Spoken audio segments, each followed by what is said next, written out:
looks like we got a new friend!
Oh, hi everyone, and welcome to the premiere episode of Last Nights on Earth by the wonderful Donovan Fry.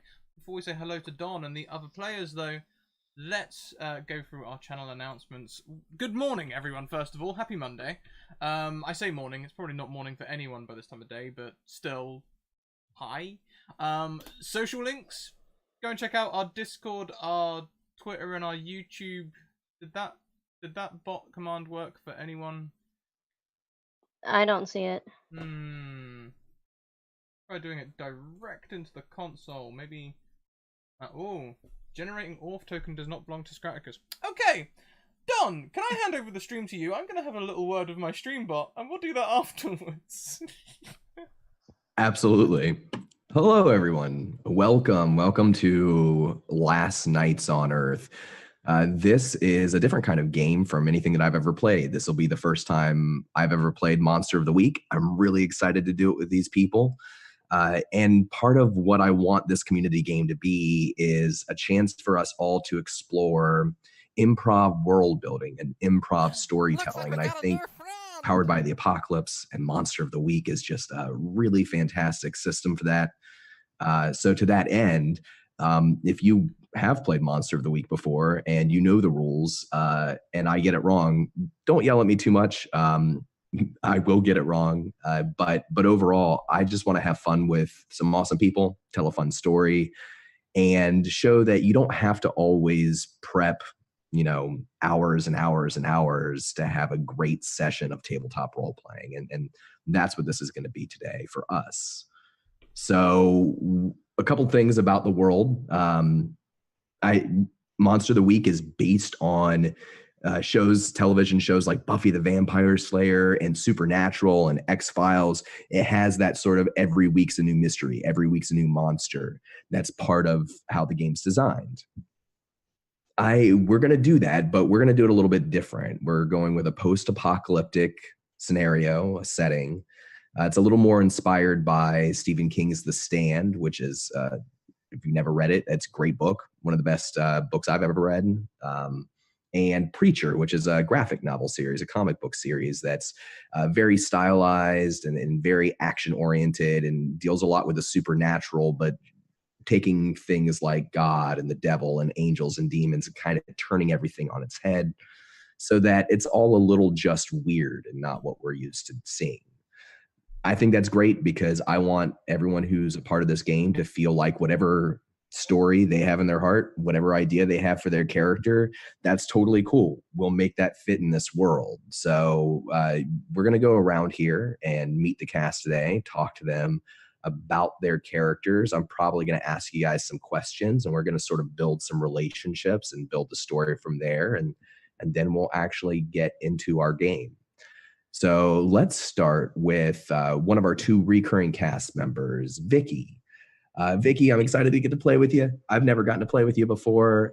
Please tell me a little bit about yourself and tell me a little bit about your character.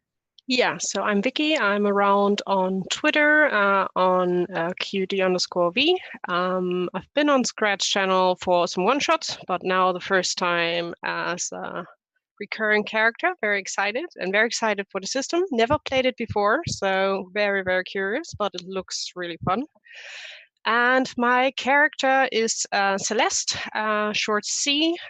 She's basically looking a bit grungy, white hair, wild, mane but short, biker boots, biker jacket, torn up jeans, just bit goth looking, dark lipstick, and always by her side a knife, and always by her side her brother, played by Scrat. And I think, as for everyone here, the world is still quite new for her, and I guess they're just trying to figure out to survive and make their way and see where the story brings them. Absolutely. So, and we'll get to Scrat and his character here in a minute while he's sorting through everything. But a couple of questions about Celeste, about C. You said she's sort of looking grungy and it's got like biker jeans, biker boots. Was that part of who she was before the apocalypse happened, or is that part of who she's become because of the apocalypse? She was a typical sneaker jeans t-shirt girl before, quite calm, more wanted to go into medicine, just straight A student, but with the virus and everything changed quite a bit. So she decided, okay, being the nice one is not working in this world, so she's toughening up, basically. Excellent. And just so the chat understands, well, and we'll get into the story here in a minute, the basis for the world. We're looking at a post-apocalyptic world. It's the world ended by way of a deadly virus.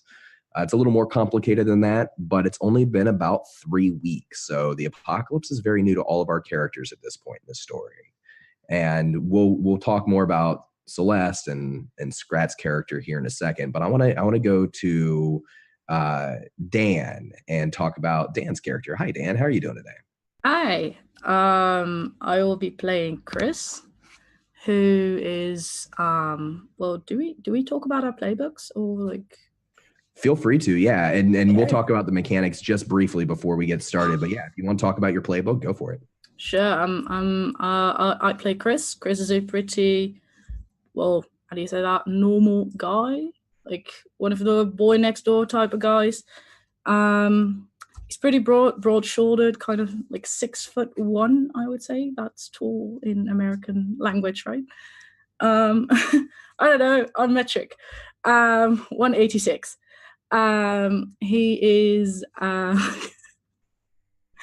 I'm playing him as the playbook Spooky, so we're gonna turn this very general white bread boy upside down, and he's been dealing with some stuff, and now he can do things other people can't, and well, that's gonna mess him up a little bit, I think.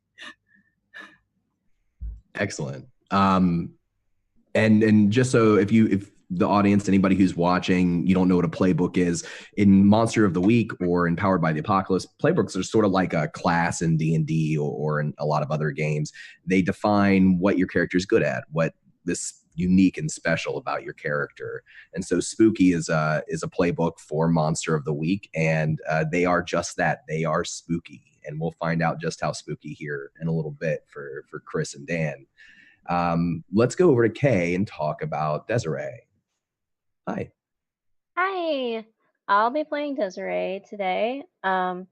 She is, as far as playbook goes, one of the chosen, which means she's basically picked by a group of people to be a savior for humanity in this time of crisis. She's very, very privileged, from a rich family. Never really had to work for anything that she's got. She dresses very preppy, blonde hair, blue eyes, basically imagine Alicia Silverstone as Cher in Clueless with the plaid outfit and that kind of thing. That's kind of how she looks. She lost both of her parents to the virus, which she witnessed, and then she was found by a cult and told that she was a chosen one, and now she has to help and eventually make her way to New Orleans to cleanse the evil in the world. Excellent. And we'll get into the setting here tonight, but New Orleans is it's a long drive away, and driving is a little more challenging than it used to be in the current situation. Yeah. Let's go ahead and meet Mal. Mal, who is both his name and his character name today, is Mal Hidale. Yep. I'm Mal on Twitch and Twitter. You can find me on Mal Hidale. I'll be playing Mal Hidale. He's a he's a fallen angel. So I'll be playing the divine. He has medium length, wavy, dark brown hair, red eyes.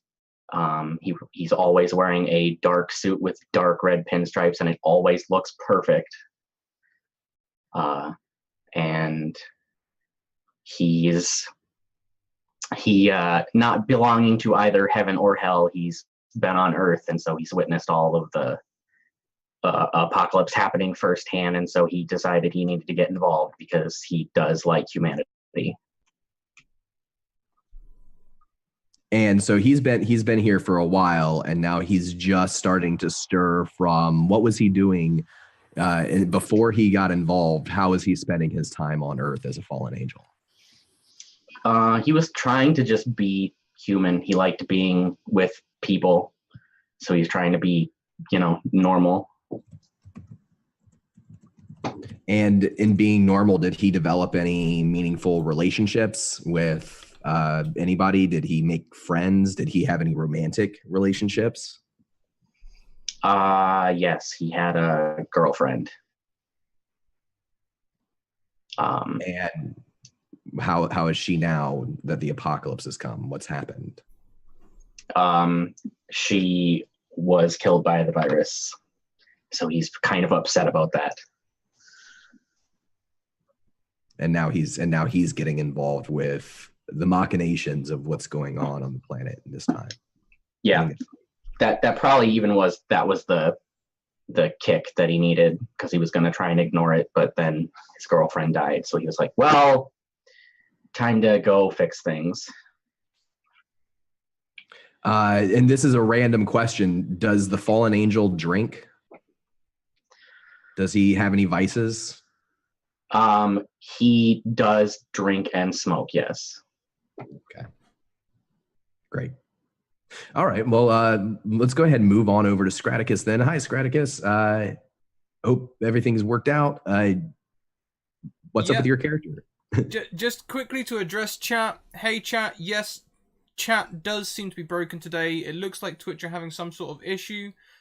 They might have done a security update last night. I had to regenerate my tokens, and then everything worked fine. So if you're typing in chat, you're not getting anything back, and you've tried a refresh and that hasn't fixed it, try going and regenerating a token to authenticate your device. Then hopefully everything should be okay. Otherwise, hey, just listen in. Rutherford. Rutherford is the brother to Celeste. V, did we decide whether older, younger? Who's older, younger? I think we did decide. Pick whatever you like. I think I'm gonna go for younger. He's the younger brother of Celeste. He is the monstrous card. As soon as this thing hit, he was infected in some way, bitten by another creature or something. And he ended up mutating into somewhat similar to a fantasy werewolf, kinda, maybe. He's permanently stuck like this. Thank you, Michael Wayne, for those biddies. he's kind of like literally muscle bound and oversized constantly. He probably too would have been a little bit of a biker influence. I think he looks up to his sister a fair bit. But he, as soon as he started to change, the jacket would have got quite painful. So maybe there's just some like raggedy jeans on him that have survived the transformation. Everything else is pretty bust up. He would have tried to find something to cover his torso though, so probably some sort of poncho deal. Not ideal, but keeps him covered. So Scrat, is he permanently in a hybrid Wolfman form? Does he move back and forth, or is he's always stuck like that now? He's constantly stuck like that. If we go with the werewolf trope of like full moon and stuff, that's all mental. The struggle's up here, not physical. So he's stuck in this hybrid form, but the battle between man and beast is all in his head. So this has been something that's happened to him within the past 2 or 3 weeks. And the world's not empty yet. Most of the world is perished, but there are still survivors. How do you think people have reacted to Rutherford since the change? How has he dealt with the change in social dynamic for himself? Well, he's got mixed emotions. It's sort of a be careful what you wish for sort of scenario where he always wanted to be a tough guy and now he is. And everyone kind of... they try and distance himself. It's been very useful in that he hasn't been targeted at all and he's been able to keep Celeste and himself quite... he's quite an intimidating figure. He's sort of like a line drawn in the sand sort of thing straight away as soon as you look at him. Despite being a bit of a gentle giant. So people have probably given him more distance than he's used to. And he's sort of, especially 3 weeks in, he's still enjoying it because he always wanted to be the tough guy, but he could never really be bothered to work out properly, and it's sort of been gifted to him, so he's kind of happy about it. For now, maybe he doesn't quite understand the full extent of what's going on just yet. That's great. Yeah, I think that's an awesome thing to know for us moving forward and for Celeste too. How now? This is a question for you, Vicky. How has Celeste adapted to her brother's transformation? How has that affected her? It's weird for her. It's a constant struggle since werewolf is basically what she doesn't like at all because they started the whole mess. It's a bit like, oh God, werewolf, no, they have to die. And looking at her brother, damn it, he surely doesn't have to die. So she's more driven to find something to get him out the stage. And she's a bit worried probably about him enjoying this too much. But at the same time, she's quite thankful that he is there and as intimidating as he is. Because she knows, if not, probably she wouldn't be there either anymore. So it will go back and forth, I guess, as well. Great. So for our other 3 characters, Mal, Desiree, and Chris, do you have any relationship with each other? Are you all finding yourselves in New York City on your own at this time?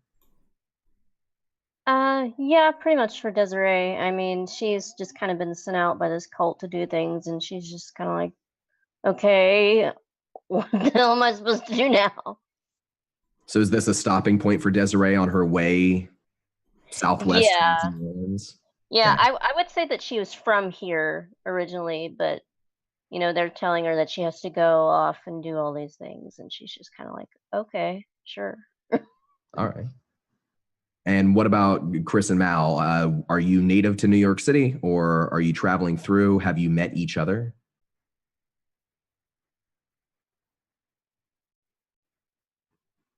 I think Mal's been from New York in my head canon because he was Lucifer was in LA because of the Lucifer comics. So Mal was on the other end of the continent from that because he just didn't want to get involved. So I'm just going to stick with something like that where he's from New York and has been here for a while. I'm down for knowing Chris if Chris wants to be known by Mal. Yeah, sure. No. Yeah, I think that since you're quite like a figure, I'm pretty sure people have either at least seen you. Now, does Mal make it known that he is more than human? Would Chris be aware of that, or does Mal keep that kind of close to his chest? He keeps it pretty close, but like his eyes are red. He can't do anything about that other than wear the sunglasses he has that he wears pretty much constantly. But like there's little things that he probably subconsciously gives it away, like he because he smokes, but he has a pipe, and so whenever he feels like smoking, his pipe just shows up in his hand and it's already lit, ready to go, and he just starts puffing on it, and then when he's done, it just goes away. He's the Gandalf of angels. Excellent. And Chris, do you think Chris suspects that he is more than human? What do you think Chris feels about this character right now? Oh yeah, I think Chris at least has like a hunch of it, because I think that Chris recognizes things in him that he feels changing in himself. Probably not like exactly the same things, but he can do stuff that's unexplainable, and Chris can do that as well. So he's like, I don't know what you are, if you are the same thing as I am. I don't even know what I am, but like, you're not regular. And whether that's virus related or something else, he doesn't quite know yet. Great. So we're about to get into it here. We'll get started. I'll say thanks, chat. We have re-rolls come in for Desiree and Rutherford donations, so that's awesome. I'm sure you guys will put those to good use. A little bit about the mechanics for anybody watching. Powered by the Apocalypse uses a very simple 2d6 roll system. So you're going to see us roll 2d6.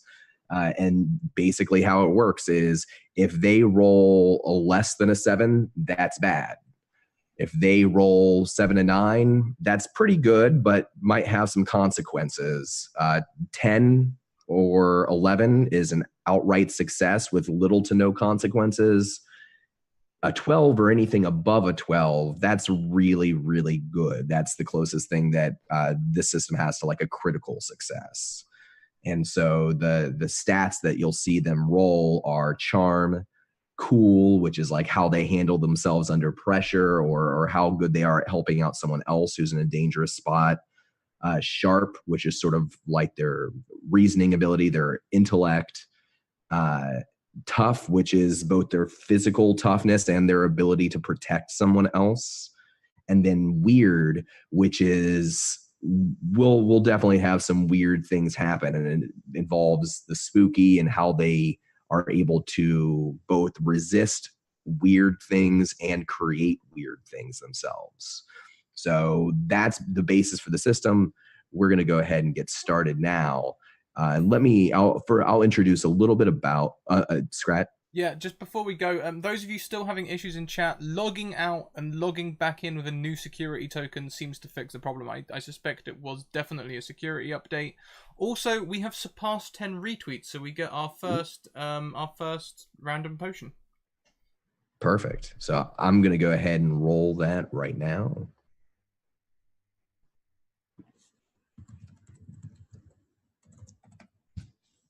All right, 91. And that is...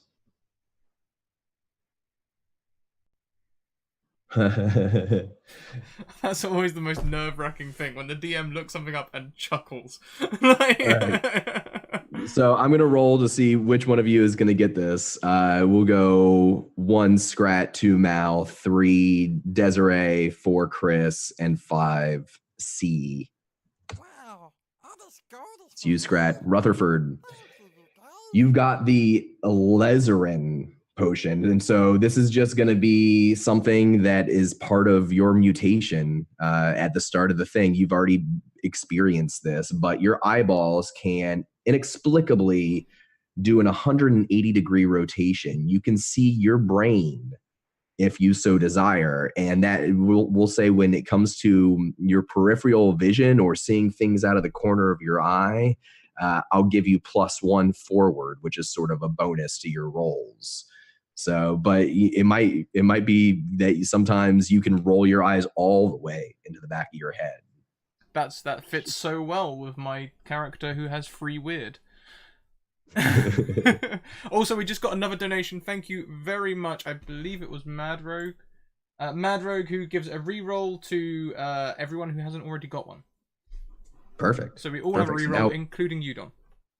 oh, okay. Well, I will. So in Monster of the Week and Powered by the Apocalypse, I don't actually, as a keeper, make rolls. So I'll say for me, when I don't like how successful one of your rolls is, I might ask you to reroll. That's how we'll play that. That's an important point as well. Everyone who has a reroll, it doesn't have to relate to your roll. Any dice that hits the table, you can ask for it to be rerolled. Oh, that's awesome. I love that. All right. So let's go ahead and get into it.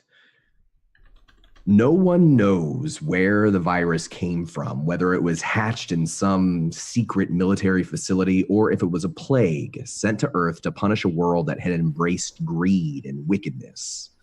All anyone knew was that Captain Trips first appeared on Christmas Eve, 2018.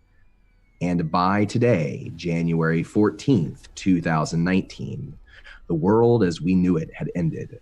The airborne virus started like a common flu, but within 2 days, its victims' internal organs began to shut down until eventually their hearts exploded and they died, their faces struck by the terror of their final moments. The virus claimed 99.8% of the world's population in a matter of weeks, while others died from the chaos that resulted from the collapse of governments and infrastructure. While some were spared, immune to the disease, like our survivors tonight, others survived, but it changed them. They became, as Rutherford, mutants. As Chris, mutants. Feared by normal, non-mutant survivors. And these people, these survivors, have undergone either extreme physical changes, unpredictable in nature, or they've started to exhibit wild and oftentimes uncontrollable psychic powers. America is now a graveyard of dead cities and towns littered with corpses still rotting where they fell. The survivors cling to new communities, small roving bands, barely populated ghost towns, wilderness camps, and others. There is a rumor, and it's spreading like wildfire across the surviving communities, that there are 2 cities, Las Vegas and New Orleans, and that they are rebuilding. Many survivors are traveling across the country in hopes of reaching one of these cities and finding the food, security, and relative civilization that they promise. The world, still reeling from the sudden shock of a quiet apocalypse, has become very strange and very dangerous. We begin our story today at a small Sbarro's pizzeria in Manhattan, New York City. It's just afternoon. Those who have survived the apocalypse in New York are just as dangerous as the lack of power and freezing January weather. It's very cold outside and people are very desperate, and that makes them a threat. A snowy blanket covers the dirty streets outside of the Sbarro's pizzeria. Inside the pizzeria, we find Celeste and Rutherford. You've come here and you've found relative warmth, quiet, and safety. What are you doing at the pizzeria right now, and how did you get here? We drove here with my old bangered up pickup that we found probably stole from a neighbor or so. That isn't there anymore. And yeah, we're looking for a warm place. I guess maybe also a tiny bit hungry. Yes, I was raiding the back rooms to find myself as much pizza dough as possible. They keep it all wrapped in the nice bags. Eat it straight out. Lots of gluten, but it's good. And does Rutherford's caloric intake increased recently? Does he need to eat more food? Yeah, and he's keeping it quiet because he knows it freaks his sister out, but as much as he says the dough is great, he's kind of craving something a little meatier, shall we say. Well, you will find, and it's frozen in the back, not bad yet, not all of it. There's a good deal of salami, pepperoni, pizza toppings. This place hasn't entirely been looted yet. So I would probably sit somewhere on the counter or near. Maybe found a bottle of wine that is still good, probably. And we'll leave the food for my brother. So I missed what both of you said when you cross-talked. You're able to find a bottle of wine on your way in. You guys have enough supplies. You've probably been traveling for a while, and this is your first real moment of quiet in quite some time. New York City was once a metropolis, one of the greatest cities in the world, in America for sure. It's not empty, but it's eerie how quiet it's become. You can see outside a half foot of snow risen. Nobody's come to clear it from the streets. It's accumulated over buildings and signposts. Occasionally you've found other survivors. You've seen them as you were driving through. They've mostly avoided you since you've gotten into the city, especially anyone who's seen Rutherford has outright ran from you. You've seen people duck into subways, the subway system in New York. Right now, you find yourselves alone. And maybe it's been a while since you've talked about what happened.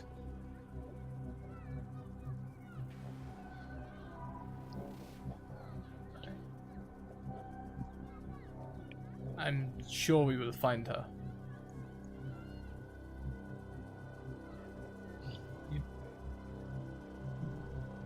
I'm sure she is okay.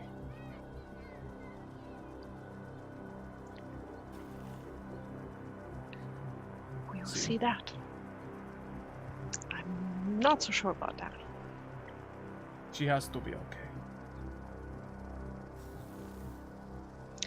Did you find anything good to eat in the back? Mostly pizza though. However, there's also some meat in the back in the freezers. Frozen? Yeah, but I'm sure we can get one of the ovens started, or at least start a fire in one. Then let's try that. I think something else in dough would be good. Yes. Perhaps we should take some with us as well. Yeah, we can grab that will keep good at least for a few days. I guess they will also have like a big bag with them where they can just throw in some stuff. Mm-hmm. And though there's no electricity because it's so cold in the middle of winter in New York City, most of what you're able to find is not yet gone bad. It's just a matter of time, but right now it's still good. So this is a good place to load up. With some work, you probably could get some of the gas appliances burning, providing a little bit of warmth and just a little bit of time before you're able to kind of huddle up to what little bit of heat you're able to squeeze from this abandoned location. Then I guess that is what we want to try. Get some warmth in here, and let's try to get some of the food defrosted that you can eat something. Yes, perhaps I can do a little scavenging later on and see if I can find some wood or something. Stay close. Go ahead and roll me, both of you, sharp. I'm not very good at sharp. Do I have a +1 going forward still? No, just for you looking. You have a plus for peripheral vision, yeah, not for this. Yeah, gotcha. Does it add my +1 automatically, or do I have to type it in? It should add it automatically in Roll20. happens. Yes. Good. Rutherford is trying to heat up some of this frozen salami and pizza toppings. It's taking time. Celeste, you feel the ground shake, and you hear, it sounds like in the distance, something that sounds like an explosion. This is a sound that you've probably become accustomed to, especially a week or two ago when more people were still alive and infrastructure was starting to collapse. Cars crashing into buildings, pipelines exploding, gas stations. That was the sound of something blowing up.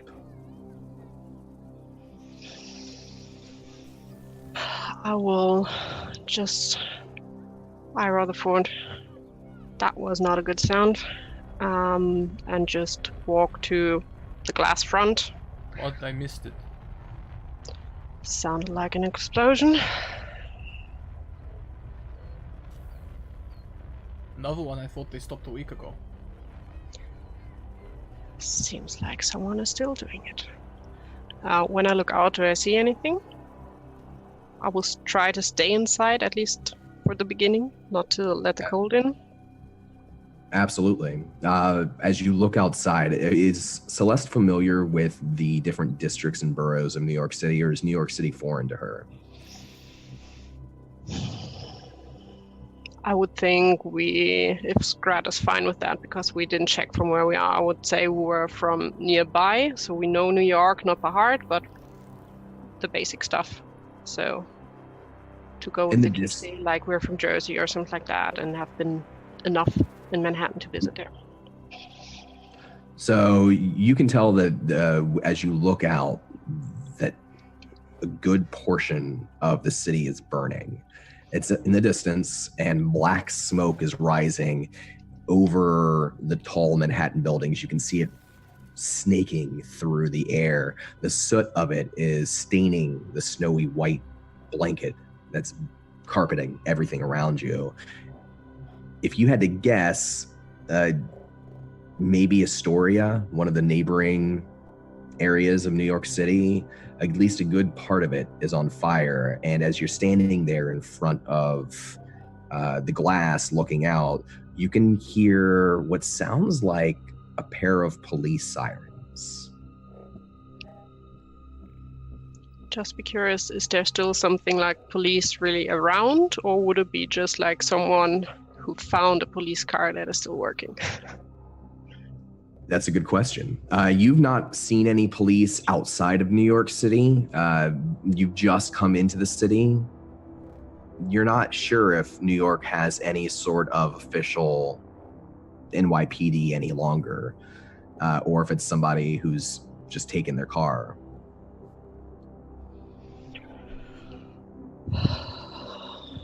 Something big exploded. Do you hear the police car? Yeah, I wonder if it is...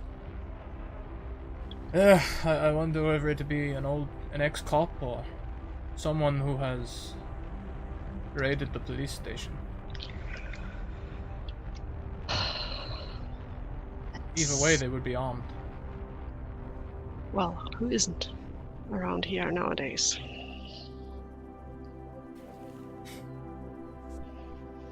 Rutherford sort of smirks a smile. Because he is not armed, but his teeth are quite big. That's why I have all the weapons. We should keep an eye out on what is happening outside, just to be sure. And I guess when we entered, we would also have checked out that there's a back way out in case we need to get out. Absolutely. Through the kitchen, there's a back door. It goes out to a little loading dock. It's the loading dock itself. There's still a large truck outside of it. You'd have to check for keys if you wanted to take the truck, but at the very least, you could get out to the street by moving and walking around the truck if you needed a back way to get out. Yeah, I guess we parked a pickup just a bit around the corner, so we could get there from both sides. Absolutely. as you continue to watch the glass, let's go ahead and cut away from the inside of the Sabaros for a second. Chris and Mal, you've been traveling together at least for a few days, surviving in New York City, even as the city's fallen more and more into chaos. And we'll say you both happen to be coming out of the subway, which the tunnels they're warmer than being above ground. They're safe from the elements, and with no subways running, with no rail system moving, you can actually get around. You can take your time. It's a dark, gross, but relatively safe way to move around New York City. We'll say that you happen to be coming up from the subway system across the street from the Sabaros, and it's at this point that you'll feel it, and inside Celeste and Rutherford will feel it too, much, much greater than before. The ground shakes, and you hear one explosion, two explosions, three explosions, chorus of explosions from off in the distance, in the direction of Astoria. I told you not to try and light that gas stove. What? Do you really think this is the time? It's always the time. That was three of them. That's more than usual. Yes. Yeah, well, what do you think they're up to? Like, this is not a gas leak. Gas leaks don't explode 3 times. I would assume there's a fight happening. A fight? And what do you think they're fighting with? Bazookas? There's some weird shit going on. Who knows what they're fighting with? Yeah, you could say that again. Chris is like looking out of the street very carefully, listening very carefully for not just noises, but also unspoken words. Because Absolutely. since lately, he can hear a lot more words than people are actually speaking. And he's been using that to make sure that he can hear people who are hiding or people who are far further away from him, things his eyes won't pick up on immediately. Does he have a specific move that he can make right now in regards to his powers? Yeah, he does. It's called telepathy, and where I can read people's thoughts and put words into their minds, actually. Great. So go ahead and roll. Yes. Let me see. That is a investigate a mystery, I guess. So that's sharp.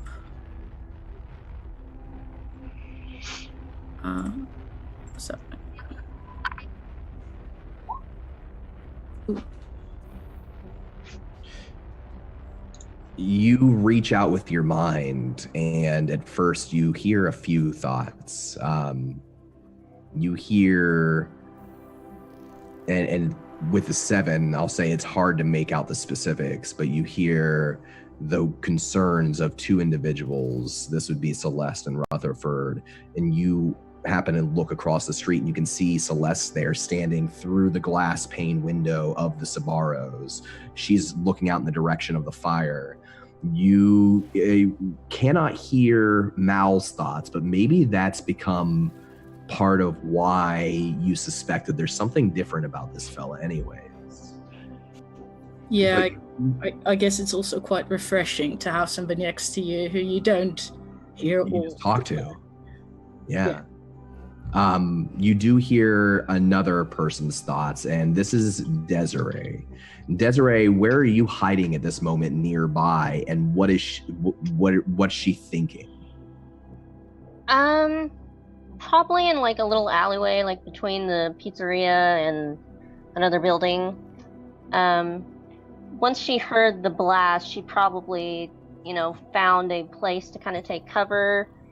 I would say like up against probably like a dumpster, and just kind of back against the wall, just looking around, and she'd probably go, great, just what I need.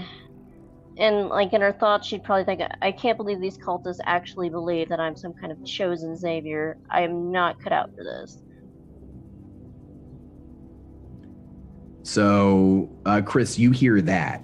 You hear all of this. And then just as you're starting to look around to almost be able to pinpoint where Desiree's hiding behind this dumpster, your consequence for rolling a 7, you hear screaming inside your mind. Not one person, but many people screaming. And your mind drifts away from where you are here in this moment and moves to where the fires are in Astoria. And for a moment, you see in your mind's eye the fires burning buildings. You see survivors trying to flee, caught, unable to escape, jumping out of windows. And through the fire, you see a silhouette, still calm, small. You can't make out the features, but it looks like a girl. Chris grabs his head and he's like holding onto the railing, groaning. He can't say anything because it really hurts. He's just trying to like almost grab with his other hand at Mal, trying to communicate that there's something wrong, but he can't get the words out immediately. I'd put a hand on his shoulder and look at him and be like, "Are you okay, kid?" Because everyone's a kid to me. I can hear them. Oh God, it hurts. Oh man, they're loud. They're really loud this time. Wow. Hold on. Give me a second. He tries to steady himself, and he decides that sitting down is a very safe choice at this point for a second, or at least kneeling. And as he catches his breath, he starts sort of describing what he saw to Mal. And he looks at him very confused and he goes, She's not running. There's a look like a girl?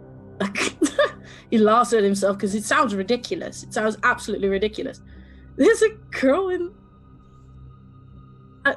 I don't know. Like that's a bit about what he gets out of his mouth. She was in the fire? Yeah, like the fire was it was like the fire was in front of her and she's behind it, like water, like the anime. Never mind. Like, God, there's a girl in fire. Okay, I don't know. God, I think I'm going crazy. Finally. I think the whole world's gone crazy. You say that again? At this point, we'll say Celeste and Rutherford looking through the glass. You guys, for a while, you kind of watching the skyline. You felt this greater shake. You saw the smoke rising from these new explosions. And maybe for a moment you didn't notice, but now you can see. And Desiree, you would, if you were to peek around the dumpster, you would see too, sitting in the middle of the snowy street, this man in a pinstripe suit, leaning over and having a conversation with Chris, this plain-looking young man who's sitting in the middle of the street holding his head. Also, I'm wearing my sword, but it's sheathed. That would be obvious to people. Yeah. It's still not, the world's not been gone that long that it's still not weird when a guy is walking around in Manhattan with a sword. Well, Desiree would obviously see these two, and she has her staff with bladed ends on across her back, and so she stands out a little bit too, I think. And she would kind of just assess the situation to see if they were people who were going to start trouble or anything. And after deciding, well, if they try anything, I can always just try to kick their ass, she goes over and kind of slowly and says, "Hey, you two know anything about what those blasts are all about?"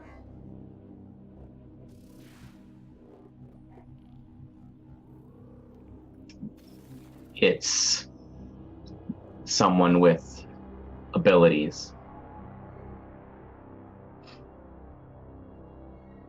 Chris is a little bit more startled by her. What? Who are you? I'm Desiree. Apparently chose my group of cultists to get involved in all this crap. What do you mean by special abilities? Like she's some kind of Samara from the Ring or something? Chris is staring at her as if she's speaking Russian to him right now. Like, it's not connecting in his head, but he just slowly, like, not sheepishly. Like, Mal just looks at her and is just like, yes, exactly. Oh, great. So there's a little murder girl. Nice. a murder girl.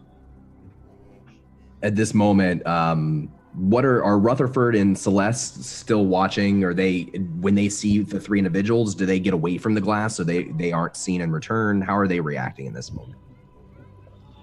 I think I would just like, maybe you stay back a bit, just to see if they want to attack or not, or if they're friendly, need help, and I would just keep an eye on them, and you keep an eye on the food. Yes, if that's because Rutherford probably wouldn't move on his own. You'd need to direct him. He's not used to hiding. He's used to being the bulwark of look my way and run. I promise I will yell if they get closer and they look like problem. Okay, I'll go and watch the food. Thank you. Watch. And the food is finally warming up. It's finally getting to the point where you could probably start nibbling as you're waiting. Salami Celeste, popsicle. salami popsicles. Oh, so gross. As soon as The he's things we do. turned away a little bit, I would just be like looking at them, trying basically the same to assess, are they trouble? Are they okay people? Because there are still people around that don't want to murder everyone that comes across them. And I'll be just like, darling, what do you think? Can we trust them? Ooh, roll me a sharp check. And I will keep my voice low so he's not hearing it.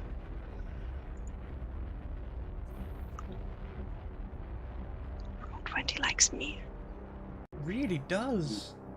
This is what we call. That's just What the did you first do to game. Eric? Huh? Just the first game. Stop after this. Wait. This is what we call reading a bad situation, and you see them now. You're looking out, and they don't look particularly aggressive. They look concerned. They look like their sort of attention is on the distant fires and the situation brewing at hand.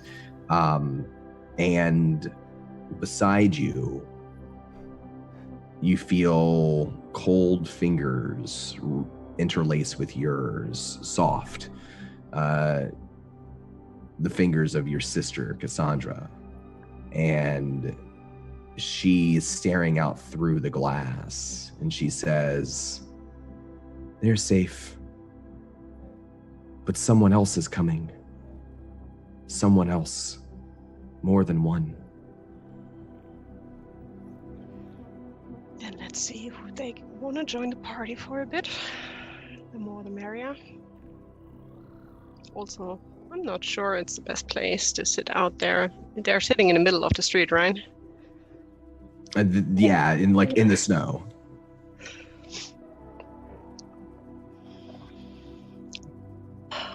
we have also hit 20 retweets.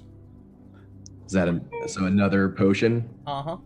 Oh god. All right, so this potion is going to go to Chris. Yay! Yay, and you. This is, and we'll say this side effect is going to be a result of this psychic backlash that you've just experienced. By far the most intense psychic backlash you've experienced so far. Feeling so many people pass at once, feeling so much pain. And let's see here. Oh no.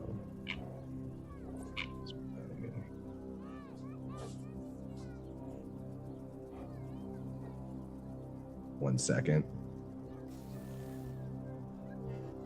Still getting used to the potions. Here we go. So 64. The impossible yellow blue potion. Oh, this is nice. And I'm gonna let you decide which of these you take.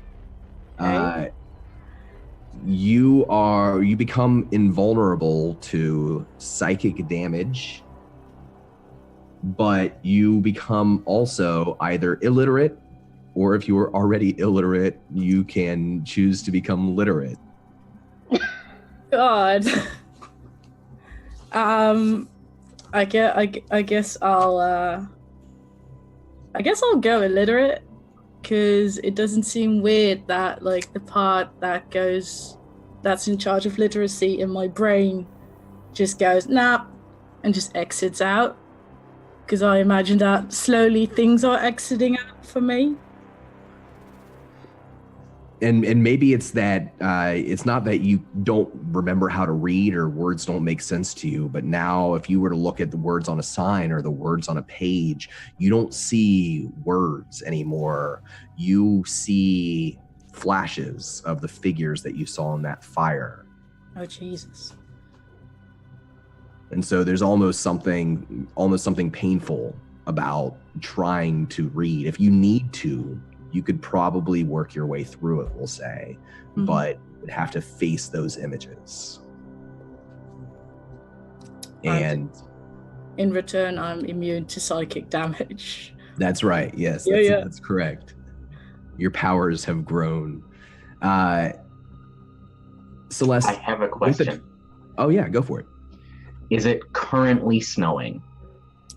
It's lightly snowing now. It's currently snowing. Okay, so if anyone's paying attention to the three of us in the road, they'd notice that the snow doesn't land on me. Does it melt before it gets to you, or does it just kind of like move It always slightly moves around.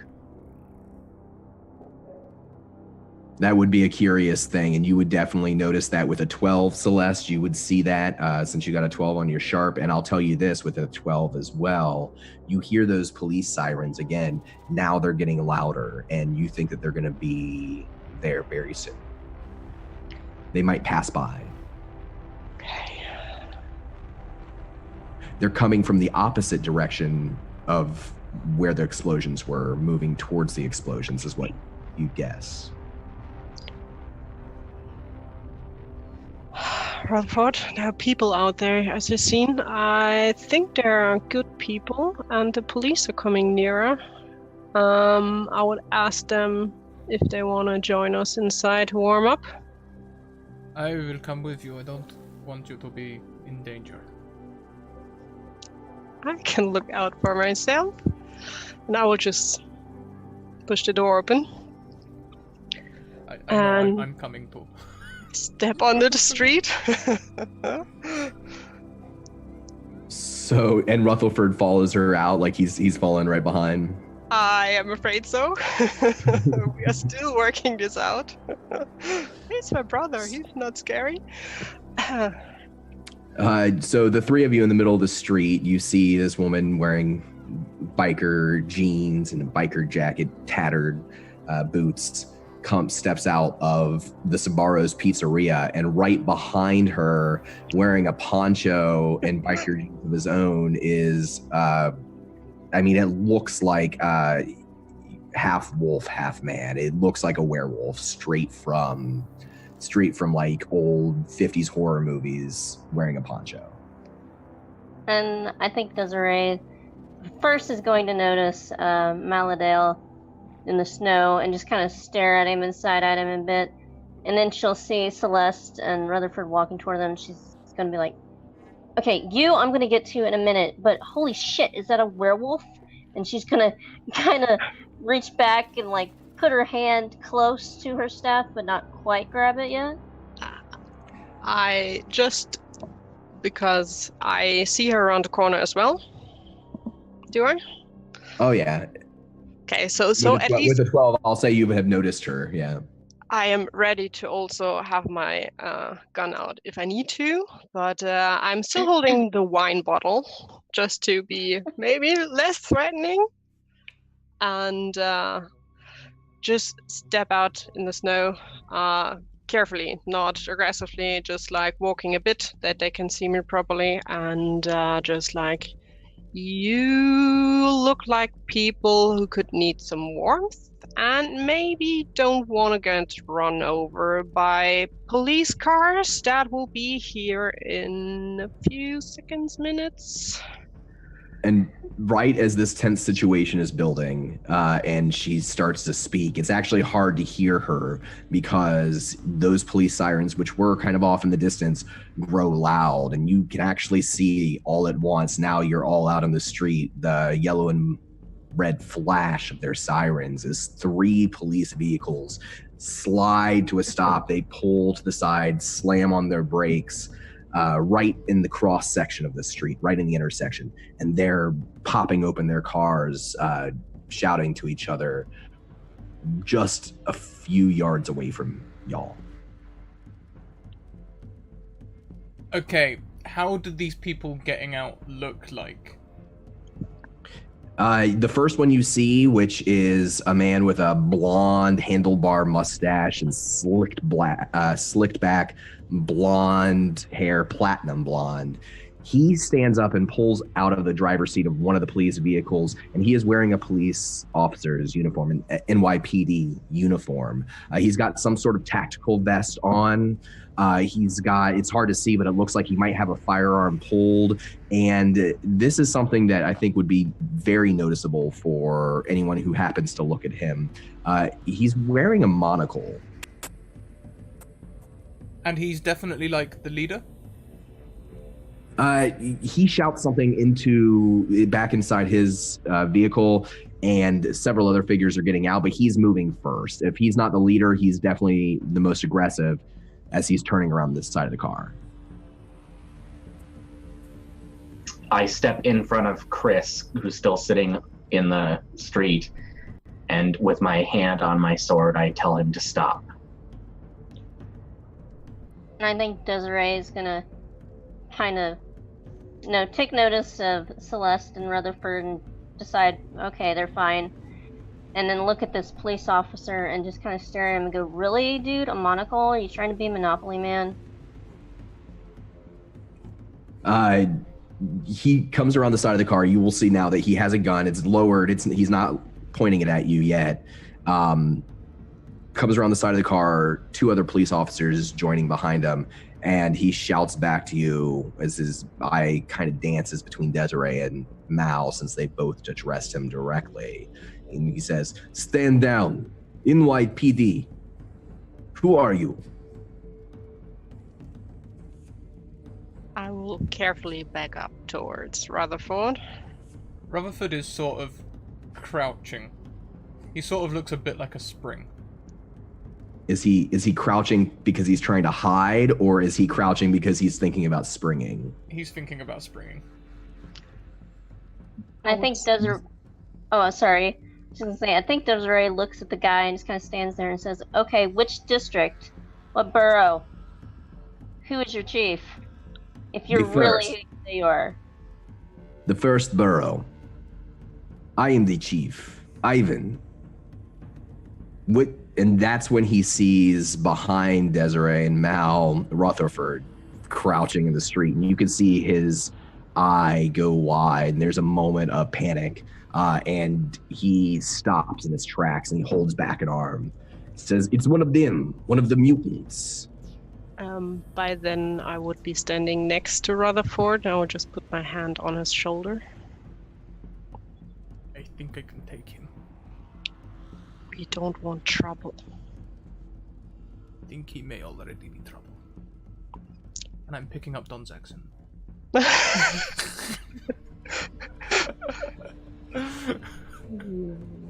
Let's try and see where this goes. I don't want to have bloodshed around here.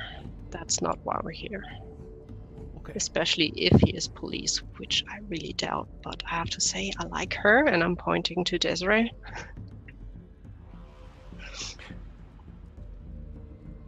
Everyone, go ahead and roll me some sharps, everybody. And at this point, almost mirroring what Celeste says, the blonde-haired, slick-back police officer, Ivan, says, "No one needs to get hurt. We're not here to hurt anybody. We just need to ask you a few questions. I'm sorry, it is unusual to see so many here together at once. What are you doing here?" I think we're mostly just trying to keep away from the blast. What questions do you need to ask? And as the conversation continues, I'll say, with everyone having successful rolls on their sharp, that you can sense that there's a good deal of fear in the two other police officers that are with Ivan. Ivan doesn't seem to be afraid. He's being cautious, but he's not backing down. He's actually taking a few steps forward, and he'll answer you, and he'll say, "We have a place. We've been finding survivors and bringing them there, but we're worried about bringing in those we don't know, cannot trust.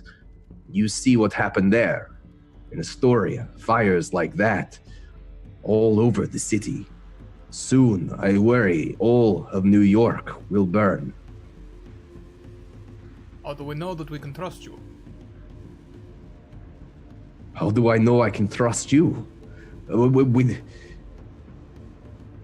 We're not gonna get anywhere if nobody trusts anyone. We're just going to stand here out in the cold. So one of us has to give. Chris is like getting up slowly, very trying to make use of the cover that Desiree and Mal are providing to not provoke Ivan. And he's trying to, as they're talking, he's trying to read Ivan, see if he can hear something from him to figure out his intentions. roll me a weird. That is fine. Oh god. Whoa. You look at Ivan, and like with Mal, you don't hear anything. Chris is on edge. He's on edge. Like immediately. And his hand slowly goes to Mal and like grabs, very, very lightly grabs his jacket and pulls on it, like tugs on it a little bit. Mal, he's wrong. I just nod when he says that. I don't hear anything. I think Desiree's gonna be like, wrong? What do you mean, wrong? I don't trust him. So you're saying he's not human? And she's gonna kind of eye Mal and be like I think you are. Maybe, I don't know. I can hear you right now. I'm here. I can hear you talking about me. Like, Chris is intentionally trying not to be loud. So he's sort of like dying on the inside that Desiree's speaking at a normal volume. She's gonna just look back at the guy and be like, well, if we want to trust each other, tell us the truth. I will tell you the truth. I'm trying to help survivors create a safe place. These men, police officers. Me, I am just a man trying to help. And there is a threat out there, burning the city down. He looks to Rutherford again and he raises his gun a little bit. You, Wolf. Are you domesticated? I'm starting to laugh. That is rude. However, yes. A group. A group sounds nice. However, I am somewhat suspicious. Understandably, I think you'll agree. I do understand, and I too am suspicious. He now moves his gaze from Rutherford to Mal, who is not being snowed on. At this point, the rest of you, your clothes actually have like a good deal of snow up on your shoulders, your head, anywhere where there's cloth.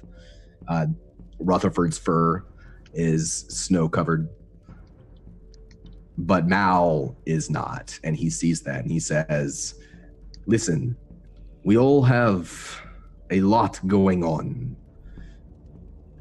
I'm happy to answer your questions and hope in turn you will answer mine. But if we are to trust each other, if I am to show you where New York will grow again, I need your help.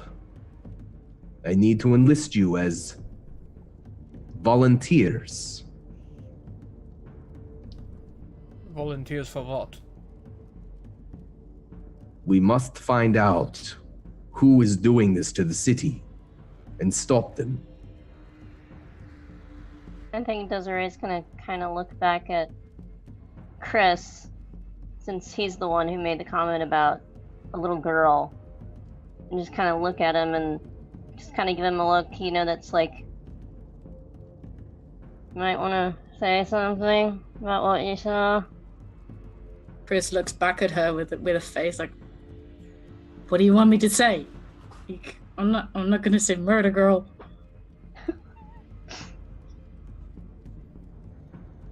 That is very much appreciated. However, we have our own mission at the moment. We have lost people. We are trying to find them. We keep a book. Anyone who comes in, they sign their name. They sign the names of any family that they are looking for. Perhaps if you come with us to where we are, you will find those who are missing. Rutherford immediately turns to C and is like, this sounds pretty good. If she went anywhere, perhaps she went to their compound. Have you ever seen a police officer with a monocle looking like that? Really don't. I know, he kind of looks like Geese from that video game, but it's... He may not be a police officer, but they are trusted people. Maybe he is doing this to try and garner more trust. The monocle, I admit, is surely a sign of evil, but... The others don't trust him as well. And trust or not, if Cassandra is there, she could be in the hands of someone like him.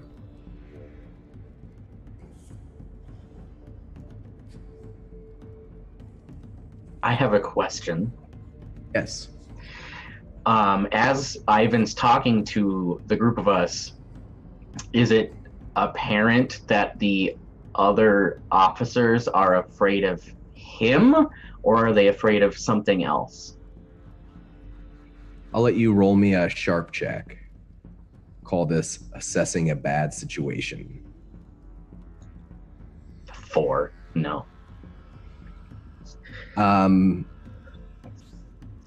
They seem to be afraid of you, and their eyes do oftentimes move between you and Rutherford. The two of you are standing out right now. Whether or not they're afraid of Ivan or not, you're not sure. They're quiet. I think Desiree is gonna kind of look at Ivan and say, I don't know about the others, but fine. I'll help you as long as you don't hurt the wolf or the guy with a very good sense of fashion. Rather turned surprised at this, like, concern for him, of all people.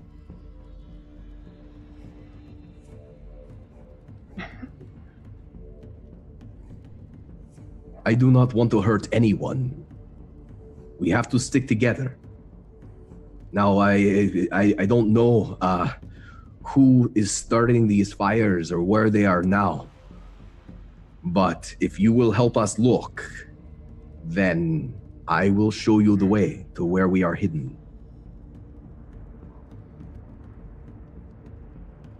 A car, so we could follow. As long as we stay, as long as we stay together. And she's gonna get kind of quiet this time and kind of look back at the others and just be like, as long as we stay together, if he tries anything, we have the numbers. At the moment, we will not use a compound. No, this is true. And I will whisper, as low as my werewolf voice can whisper, see, do not tell him about all of our resources.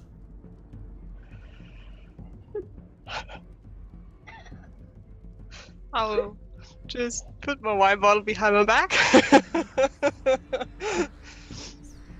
You want to go towards the fire to find out who did it? Talking to Ivan. I think it is best if we search Manhattan. If this part of the city burns, then there is no coming back for New York City. If you wish, then perhaps you investigate Astoria, where the fires are burning. Just be careful, there may be survivors. They may need your help. I will send some men to go and help you, and they should be there soon. What if we tell you what we know, and you go investigate, and we'll stay here and protect this area? What do you know? There was a girl in the fire. It was not affecting her. Chris is staring at Mal like, why are you saying weird shit? I would assume that she's the cause if the fire was not affecting her. You saw the girl standing in the fire? Oh. And she's gonna kind of look at Chris, like, well, and then she's gonna look back and say, it sounds like, if anything, this little girl is probably a mutant.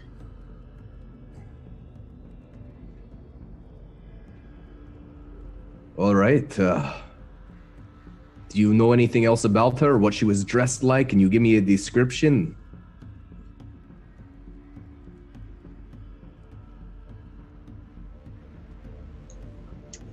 No, all we saw was a silhouette. But it was obvious that the fire was not touching her. All right. We will go and we will look.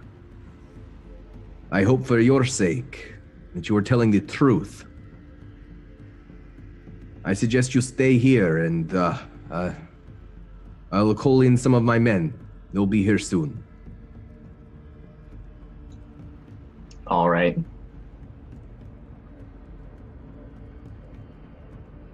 The other two police officers kind of give him a wary side-eye look, and he gives them both a curt nod of his head, lowers his gun, and the three of them almost sprint back towards their police cars.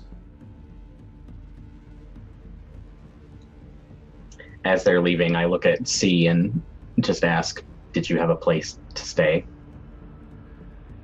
Outside there is warm, and we're warming up some food, and there is booze. So, and I will also drink a bit of the wine, and just turn around. Come on, brother, and go back in. Come, we have plenty to share. The police cars squeal as they turn down the street and speed off towards the part of town known as Astoria, where fires are still burning and more of that ash is mixing with the falling snow, and now it's a cloud of ash and mist that's moving through from Astoria into Manhattan. You all duck inside the Sabaro's pizzeria. It's cold, but a little warmer here. There is an oven providing a little bit of heat via a small gas fire, and you can all smell salami. Burned. By now. Smells pretty crispy. How trashed is the front area where there might have been chairs and stuff to sit at? There's no bodies here, so either someone cleared this area or nobody died here. Some of the chairs have been overturned, but it's not completely trashed.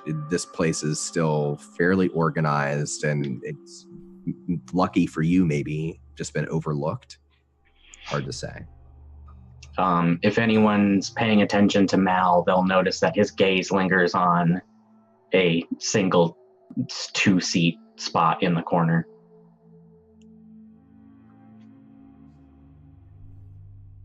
I think Desiree will just follow everybody back into the pizzeria and then look at C and said, "So, you said you have booze."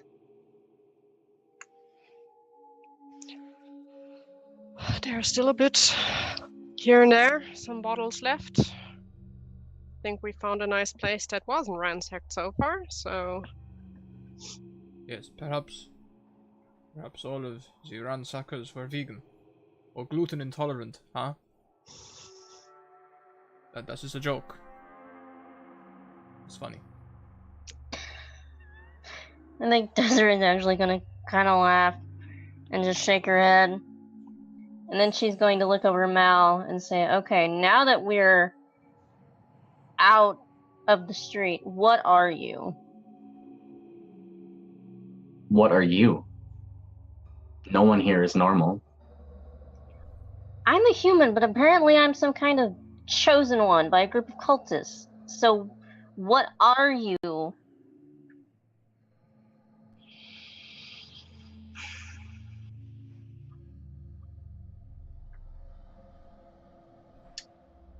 That's hard to say. There are forces beyond what most people understand. I was on one side. Now I'm on no sides.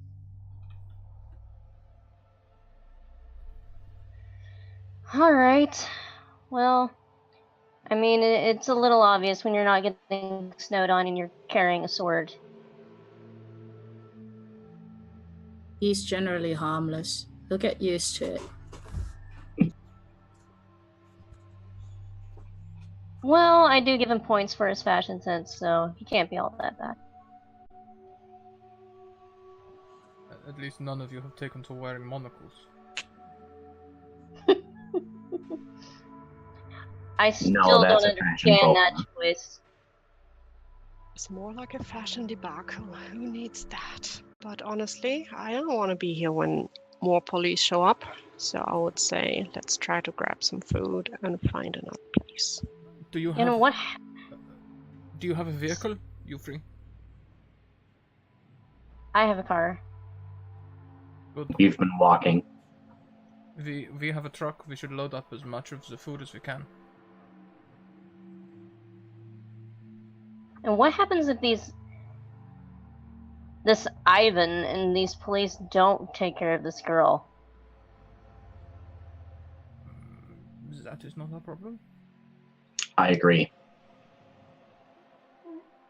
Or it might become ours. Maybe, It's kind of my thinking as well. Well, if we stay here, either the girl or Ivan will become our problem. I sent him to try and hopefully they will be each other's problem instead. Yes, Alexis. We could, if you truly think that they will be a danger to us, we could follow them and then pick on the weak one when they have finished fighting. Otherwise, we have our own mission. We are here to find our baby sister. Your sister? Yes, she went missing when the virus broke. And you're sure she's here? Yes. At the same time, I'm shaking my head. Where's Celeste right now during this conversation?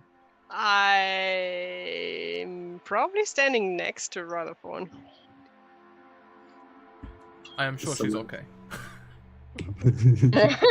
And Desiree's gonna kind of look between, Celeste shaking her head and Rutherford nodding yes. And, well, I guess that guy's room or whatever, his book, could have been useful to you. Yes, that is what I am thinking. There is a book, and he didn't try to get people for whatever. If nothing else, he did not attack outright, and he tried to recruit us to his colony. So there are probably, true, a bunch of people loyal to him, but also some people, if you are truly concerned about his intentions, there will be people under his control. They may need help, or they may genuinely have found solace in a group. Well, considering that we've just heard that there's cultists about, and I've been getting some heebie-jeebie vibes from him in the sense that, well, it seems that he has more in common with this fellow, and he gestures at Mal, than with generally me. I'm not feeling like we're heading into, I don't know, a great sanctuary over there. I have my doubts. I do not... But you can ignore me because I have doubts about anything as of lately. No, it's okay. I think we all have doubts these days, but I don't think there is such a thing as a good sanctuary right now. Fair enough. It's the lesser of evils, I think, is our choice. That's true. As you're all discussing sanctuaries and next steps, Celeste, I need you to make me a weird check. Oh god. That will not go well. And while everyone's talking, I go sit down at a spot at a table and I kick my feet up on the chair, and then I've got a glass of whiskey and my pipe just are in my hands. He didn't have those there a second ago, right? Like they just appear. Yeah. And I think Desiree's just gonna kind of look at Mal and be like, okay, you're either some kind of the Lord of the Rings shit, or I don't know.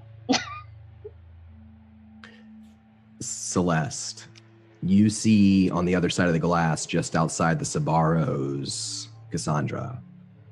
And she's looking in. She's got a sad, weary smile on her face, and she presses her palm up against the glass. She's looking at you. I will just move forwards to the window, just quickly giving a look at Mel, that is a nice trick, and move forward to the window. No one else sees anybody at the window besides you. It's just you. And I will just stand there looking out and put my hand basically on the other side. When you touch the glass, go ahead and roll me a cool check.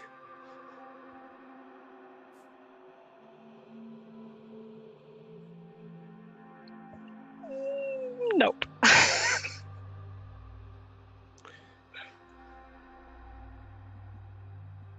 You touch the glass, your palm, where her palm is, but on the other side. And you see, and again, no one else sees this, but though you would all see Celeste move to the window and put her hand against the window. Celeste, you see a man step out from behind the shoulder of Cassandra almost like he was hidden behind her, but he's larger than her. He's wearing a jean jacket. He's got curly brunette hair, long down to his shoulders. He's got blue jeans on and a rustic looking belt, and he's got a pair of sunglasses. He pulls the sunglasses off and he smiles at you. He puts his one arm around Cassandra, and her smile fades. You can see tears starting to come down her cheeks from her eyes.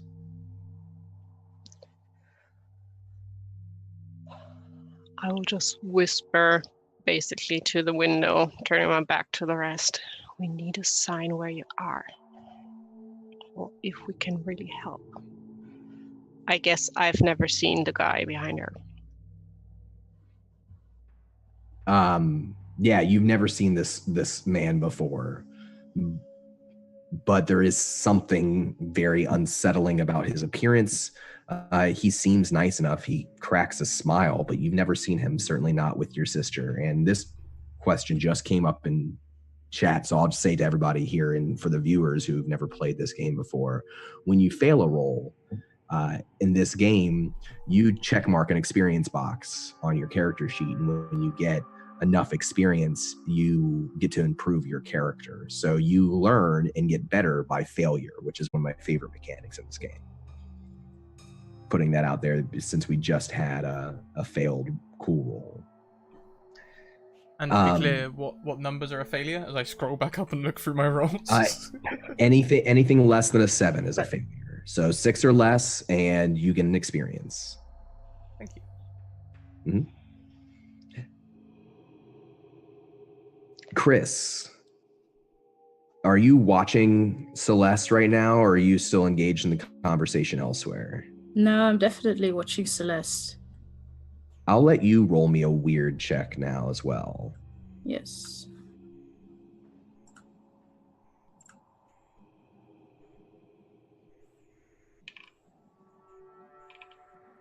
You hear her whisper in your mind because you hear her think what she whispered as she was saying it, or a moment even before she says it. And then you each hear the answer in a different way. Celeste, you hear the man whose arm is around your sister tell you, "You have to find the girl, Celeste. Find the girl. And you'll find your sister." Chris, you see the fire again. And you see the girl inside the fire. And you see more silhouettes just through the smoke. They look like police officers with guns.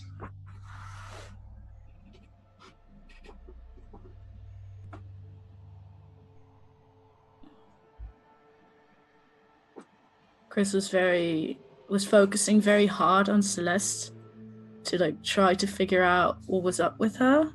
So the fire really catches him off guard again, and he sort of tries to hold on to the first thing that's close to him, which I think might even be Desiree. He's just grabbing her shoulder all of a sudden, which is very shocking because he's kind of a big guy, and he's strong, so that is quite a surprise. And he's trying to get it together, but the first time it really hurts, but he knows that what he sees now has meaning, so he's trying to get it out, but it comes out as sort of keywords, God. Fire, hold on, guys, fire. They're... Mal, they're there. I can see them. They're there. She's there. God, this hurts. I hate this. Oh, God. That's pretty much all he gets out. I think Desiree's probably going to jump when he grabs her shoulder and then kind of, look over and maybe put a hand on his arm or something and be like, What are you talking about? Are you talking about the girl that you saw? Desiree, as you touch Chris's arm, I need you to make me a weird roll. And this is your thing from your playbook called Destiny's Plaything. Oh, yeah. Forgot about this lovely thing.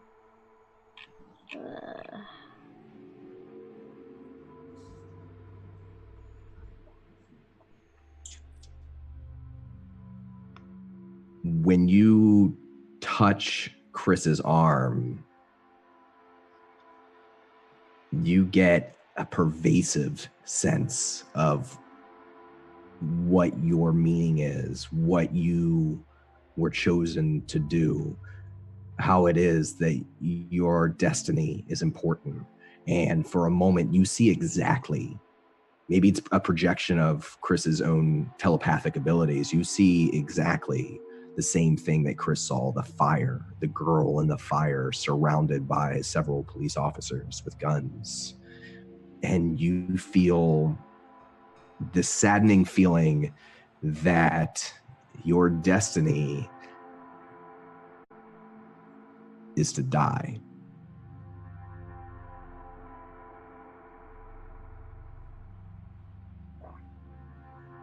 I think she's just gonna stand there and then slowly remove her arm from Chris and just stare at him, but not say anything to anyone else. Are you okay? I don't know. I think I saw what you did. The little girl in the You fire. did? Yeah. Briefly. Just it was really weird. Like, did you put that in my head or I don't know. It's never happened before. Mal, have you ever, you've never seen anything, right? No. Normally I talk you down and calm you down and you describe it to me. No, this has never happened before. maybe it has something to do with the artifact on my stuff or something. I don't know. This is all just really weird, and apparently there are dogs nearby. Oh, not of all dogs. I'll scare them off. You have a larger dog than the dogs that are barking outside the Sabaros. A pack of wild dogs runs by the Sabaro, and for a moment, before we go back to Celeste, Rutherford and Mal, how are you guys sort of taking in this information? You're seeing some pretty weird reactions from the group of people you find yourself with.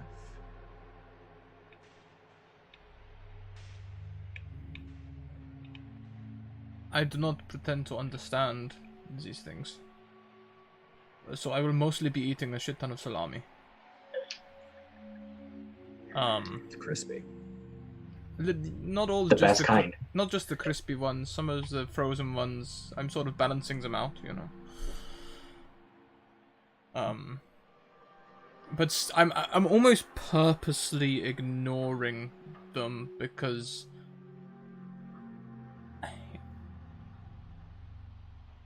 I don't want to know about the portents. I have a clear mission: find my sister, and that is what I will do. I would definitely be confused that she touched him and saw what he said he saw. But as far as what he says, I'm just like, yeah, that's what he does. That's why part of why I'm hanging around with him. It's helpful.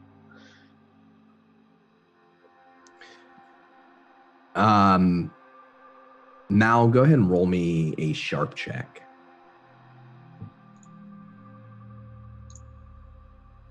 8.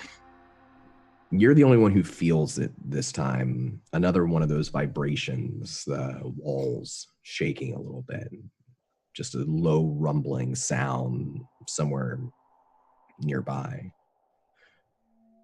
Celeste, you're still at the window. What are you doing there? As you're looking out at your sister and this man. They're still there. It's almost like they're waiting for you to say something or do something. He's looking at you expectantly. She's crying quietly. I'm trying to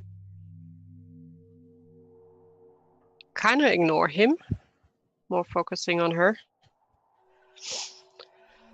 And just saying, if you're out there, we will find you. Hang in there and stay with me. I'll let you roll me another cool check. Let's see.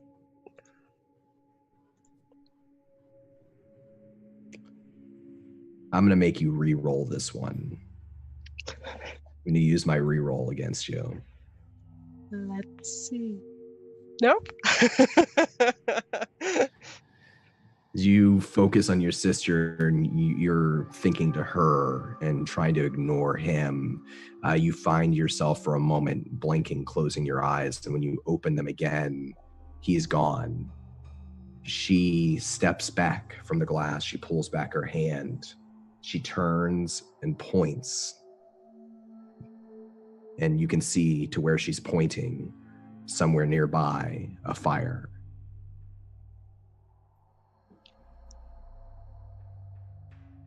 Oh, just sigh. I understand. And wait a second. Keep looking at her and then turn around to the rest. Did I even realize what was happening behind me with the others? Maybe. That's up to you. They were talking loud enough, I think, for you to at least kind of hear part of their conversation. And before you turn around to them, you'll see, once she knows that you've seen what she was pointing at, your sister begins to walk off into the snow, into the ash, into the smoke. And as she does, if you were to look back over your shoulder after turning away, she'd be gone at that point. You're left there with your group again.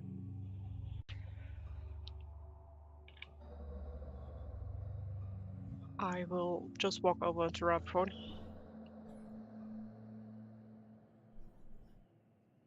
Hello, sister. How's the food? It is somehow burnt and frozen at the same time.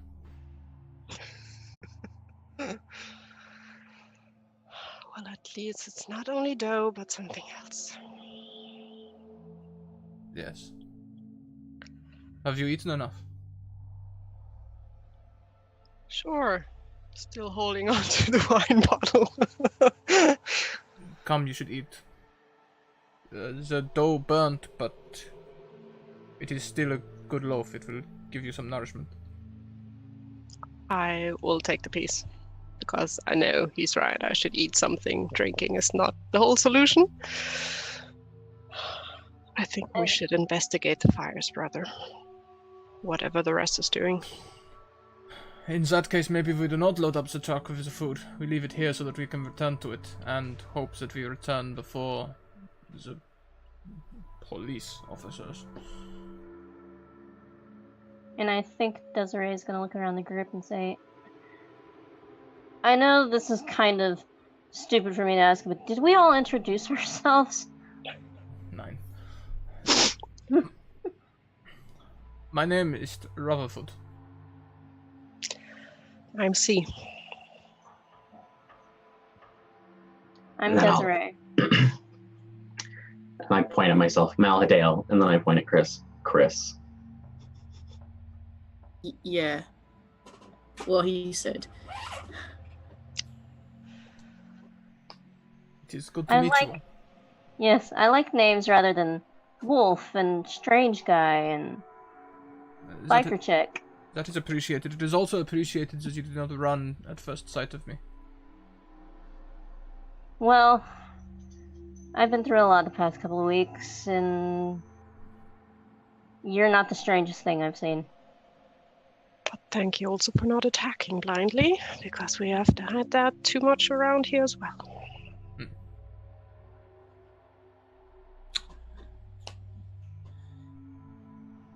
Have some salami.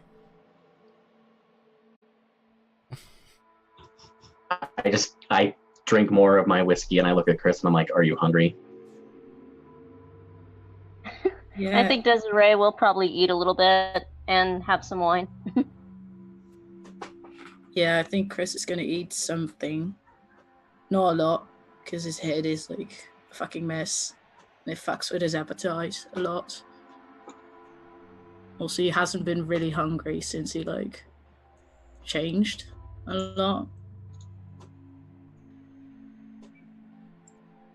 Has Chris started to get skinny? Is he showing physical signs of malnourishment? Yeah, he looks like he definitely lost weight in his face, like in a couple of weeks, because he was a strong, healthy, broad lad, but he's less of that. He looks like he looks very weary. His eyes also look very, very tired in general. Mal, you've seen this sort of deterioration in Chris since you've been traveling together. You've known that he doesn't eat a lot. He gets these headaches, complains about these strange things. It's been happening more and more. It's becoming more and more problematic for him.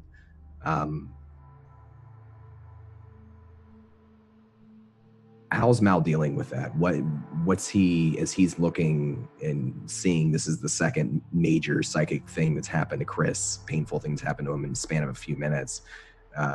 What's he thinking about right now as they're talking about heading off and finding this girl? Well, one of his first concerns is making sure Chris eats something, because he does frequently skip meals. Granted, depending on where we are, food's hard to come by, but as soon as he starts eating, Mal's thinking about how it feels like this might be getting caught up in some plan from someone above everyone in a certain way. And he's been on his own for a while, that if a certain figure from his past is orchestrating things, he could do a better job of making it obvious.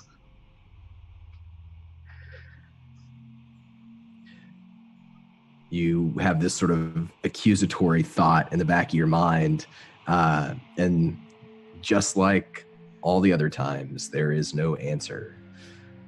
Whether or not that's something that frustrates him about this individual or not, it's the silence that's become pretty common.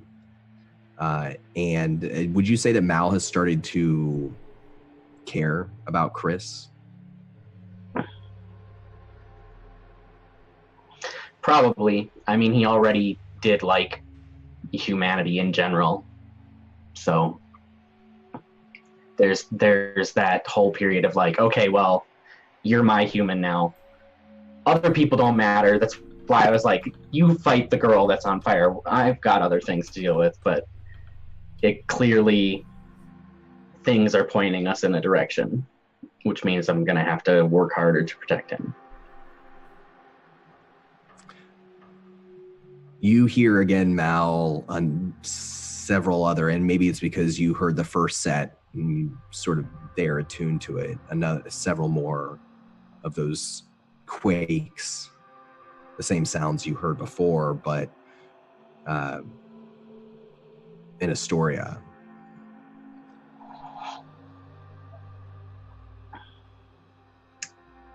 It sounds like things are escalating. If we're going to go find those men and that girl, we probably need to hurry. Yeah, I think so. I am in agreement. Yeah. I think most dangerously, and this is just a hunch really, I think that she might not even be intending to do this. Like, one of the things I've noticed, and he looks at Rutherford more in a, I hope you can relate to this thought, is that sometimes shit happens when you don't really want it to happen, especially like after the big Oh. stuff happens. Oh And yeah, as you say that, Rutherford's snout looks like he just started chewing a bee. and she's small. So like, I mean, I'm I'm a mess. Can you imagine this on a 6-year-old? Or I don't know how old she is. So all I'm saying is like, I think we should stop her, but maybe like not go in guns blazing. Not Rescue that her that's from really my herself. style, but Rescue her from herself, you mean? Which means we'll probably yeah. have to deal with the police with guns blazing.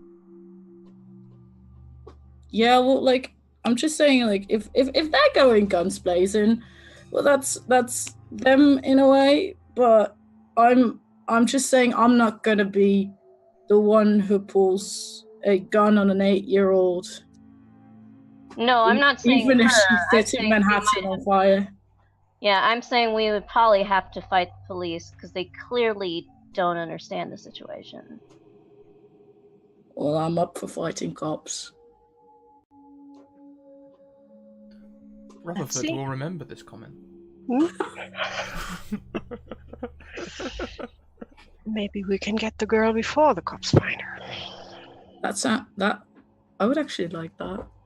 That sounds like a good thing to do. Although, if what I saw from touching Chris was anything, the cops are already there. Oh, Oh, then let us. What are we doing sitting here talking? Let's go. You have an idea of where she is? yeah, Let's get into cars and go. yeah. I think So, oh, Chris would have like what my playbook calls a hunch, which is where I sort of know what's happening. so this moment, if you guys are going to go, before we decide where you go, how are you preparing? What are you taking? What are you doing?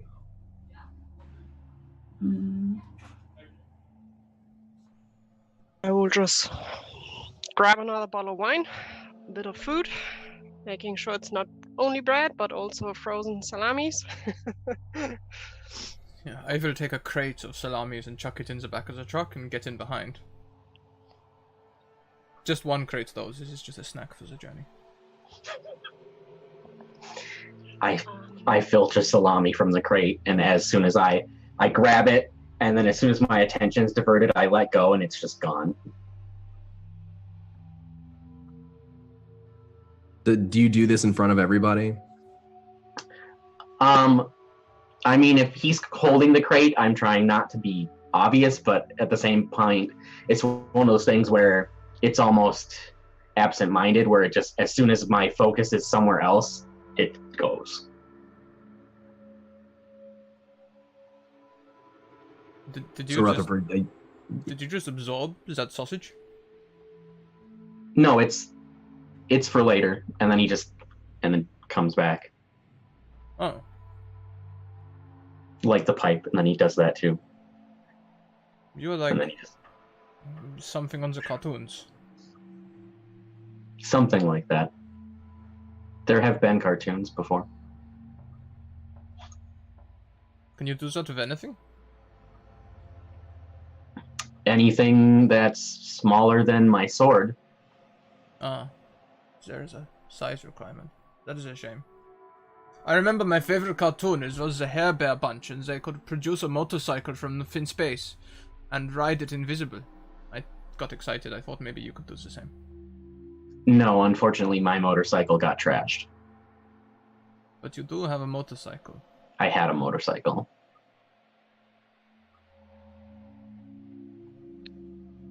We are dilly-dallying. Let's go. I will align with Desiree. You had the car, right? Yes, I have a car. It can seat 4. So we have a truck, and we'll say you're able to find the keys to the truck hanging up on the office board for the manager's office of the Sabaros. We have a truck, and we have Desiree's car. Who is going in the truck, and who's going in the car? Well, the question is, do we all fit in the truck? Well, the front of the truck is it's the sort where you could like two can seat, another could probably kind of squeeze in between, and then the others could ride in the open back. It has like one of those slide up. It's a like a moving truck, that sort of truck. I will have to be in the back. Do we want to take a ride together and get back here to grab our own vehicles later? I would suggest we go together before we can save the fuel. Fuel will be a problem in the future, even if it is not a problem now. Yes, that sounds like a good idea to me. Okay. So have you all decided you're all going in the truck? Who is driving and who is sitting in the passenger seat? I will naturally go towards the driver's seat. Just like, hey, obviously I'm driving. I will get in the back and open the little hatch between the cab and the truck. Mm-hmm. I think Chris will claim the passenger seat.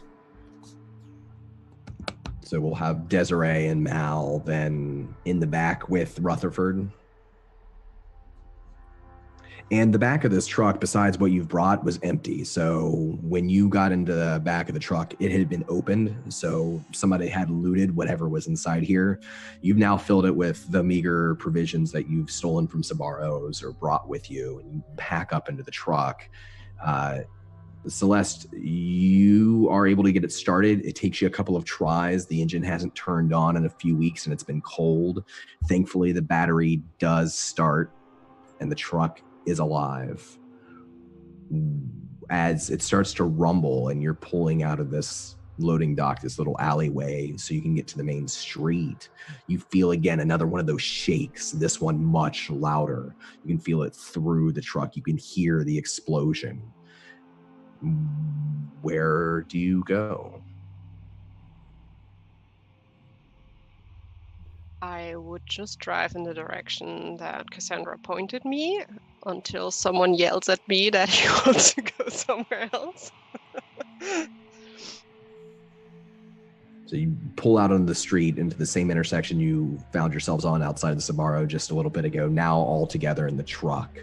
Celeste driving. You're driving towards where you saw the fire, and as you pull out to the main street, that fire has grown. You know now that a section of Manhattan is burning. And Manhattan is huge, but you can see the fire through the smoke, and you actually have to slow down between the snow and the smoke and the ash. It's hard to drive, and I'm going to need you to make me a cool check. I will remind everybody that you all have a reroll. I will take my re-roll and see if it can do better. Probably not. Yes. That is much better. And as she's driving, Chris, you're sitting in the passenger seat of the truck up front. Go ahead and roll me a weird check. Yes.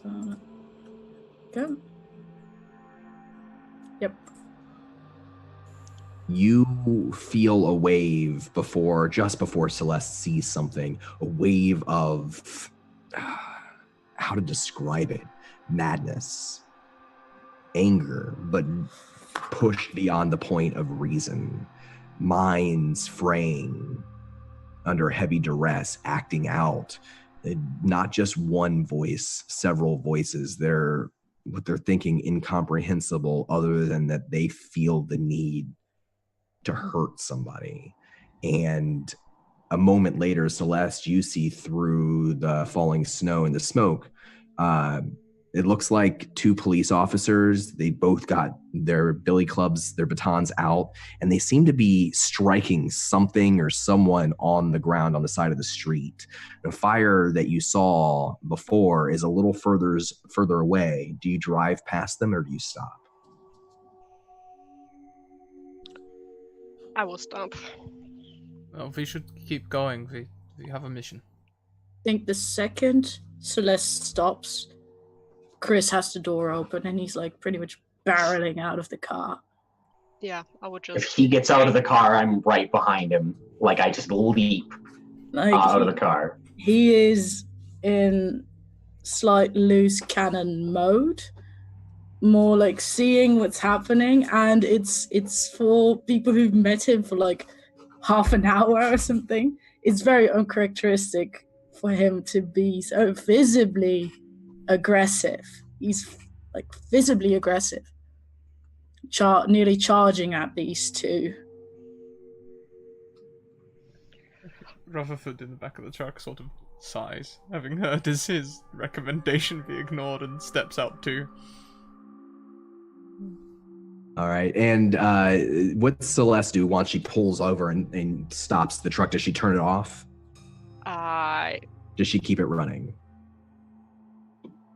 I would probably keep it running and just yell in the back. Just a short break, we need to help someone, and follow Chris, basically jumping out of the wagon and pulling out my knife. All right, and we'll pull Desiree in here in a second once she pops back.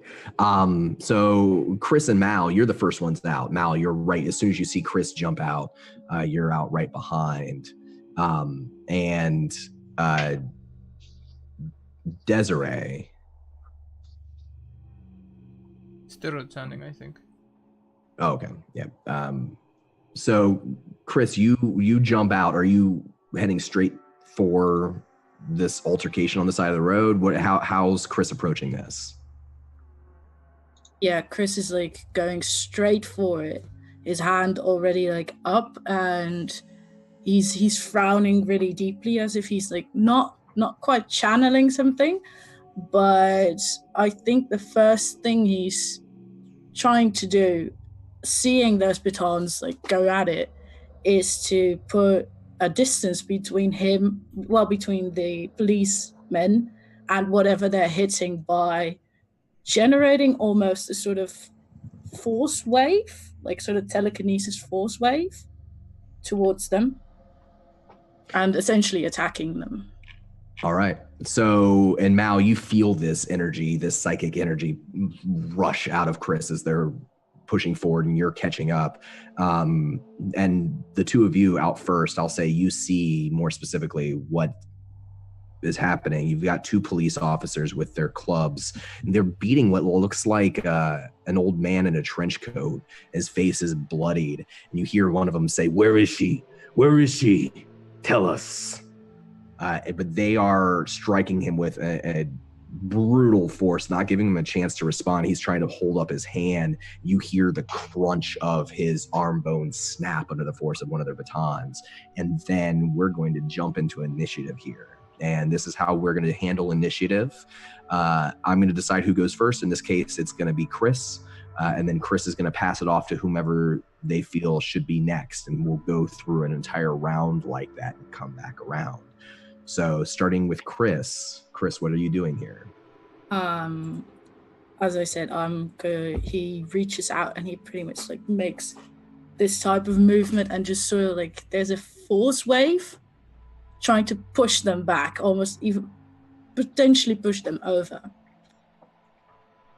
All right. And do you have a specific move that this correlates with, or is this just a general thing? Now, I have a move for all my attacks pretty much because Chris used to be a very strong guy, but since the virus, his physical strength has deteriorated. So everything he does in terms of attacking people is with his mind, with his new powers. So I have a power called the Big Whammy, which allows me to kick ass through my weird instead of my tough. Perfect. So go ahead and make me a weird then. Let's see. Oh. If it misses, I get magical backlash. So because it's over a 6, anything that's between a 7 and a 9 is considered a success with some sort of consequence. And I'm going to say the consequence here is that you don't have control over this power. You've not used it aggressively like this before, correct? Yeah, possibly not against that many people during People at once. this emotion, because he's out there. How much harm does it do? It does 2 harm, close, obvious, ignore, armor. And they are both wearing light armor, chest vests, the sort of like bulletproof vest that NYPD officers would wear if they were in a particularly dangerous area or doing something specific. But it ignores that, and you feel this psychic energy rush out of you. It crashes into the baton-wielding police officers, and they're about to strike again, but it knocks them both over. It pushes them back. One of them slams up against a lamp pole. The other one falls to the snow. But your consequence is that it also strikes the old man on the ground, and if he was awake, it knocks him out instantly. You're not sure if he's okay or not, and I'm gonna say I need Mal to roll me a cool check.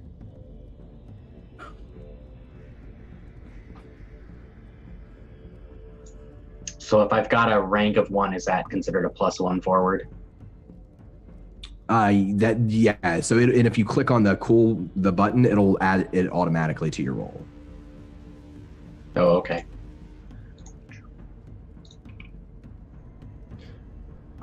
So tell me, how does, as you feel this part of this secondary negative effect, the psychic energy hits Mal too. It's powerful. You've not seen or felt a human being, a lowly human being with this kind of power before, and you feel yourself being thrown towards the back of the truck, but I'm going to let you do something cool here to avoid taking damage, and I'll let you decide what that is here.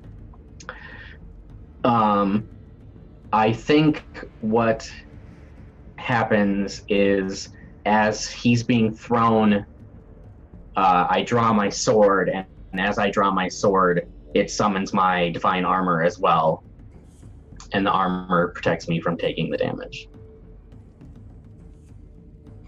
And so anybody running forward out of the truck would witness Mal's sword and armor appear, and his armor appears right before he slams against the truck, and that's how you avoid taking damage. You fall down to your feet, Mal. That's the end of Chris's turn. Who do you want to pass initiative off to?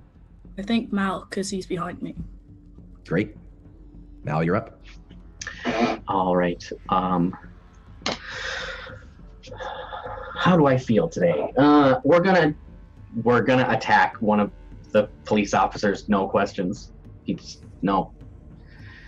So I will attack with my flaming sword. So your sword ignites with fire, melting the snow that's anywhere near it. You step forward towards the police officer. The closest one would be the one that slammed up against the lamppost. All right, take your attack. How do I do that? You can either roll me a tough, unless you have a specific move that lets you do something else. But tough is sort of your kick some ass move. Okay. I do have smite, where my divine weapons always count as a weakness against the monsters. So are they considered monsters at this point? You don't know. You'll have to smite them to find out. Okay.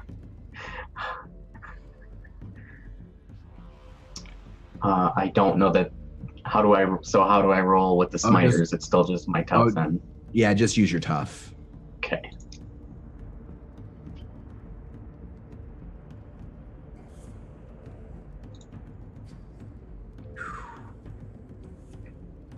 You cleave your blade through this police officer. He's scrambling to get up from the pole. You hear the cock of his gun as he pulls it out and draws back to safety.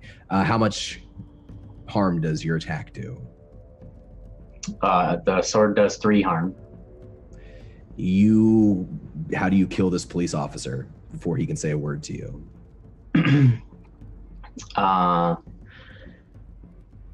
I probably, since I was thrown and landed, I probably am turning with sort of a backhand upper slice that cleaves from like his low abdomen up through the opposite shoulder. And it does. It removes his arm. His finger does pull the trigger, and the gun goes off. It sounds out into the air, but it doesn't hit anybody or anything. Then his gun-wielding arm hits the ground, and a moment later, his body hits the snow, convulses for a couple of seconds, but he's bleeding out. He's not long for this world. Who do you want to pass your move off to? I will pass it to C. So Celeste has just popped out of the driver's seat of the truck. Everybody's kind of getting out of the truck to see the scene with these 2 police officers and this old man who's now unconscious. What's Celeste do? There's still a police guy with the old man on the floor. There's one police officer. He got knocked back away from the old man. You saw like a strange thing where he held his head, and a second later he was thrown backwards, and you're not sure how or why. And you saw Mao, a sword appear in his hand, catch on fire, and he cut down the other police officer. The one who's on the ground is getting back up, though. He's in between the old man and me, or could I get to the old man? You could get to the old man before he can.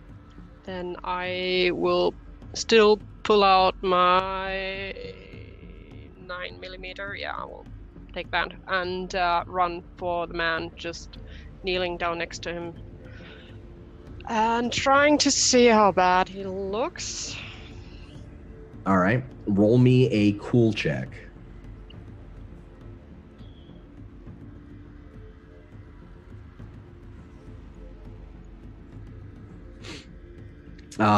You're able to get to the old man. You hear him mumbling as you press your ear down close to his mouth, mumbling under his breath. He's not quite unconscious, but he's barely stirring. My daughter. They got my girl. He's breathing, but he's hurt.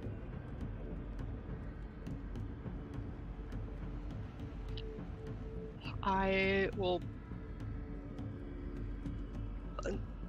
try just to keep everyone away from the guy.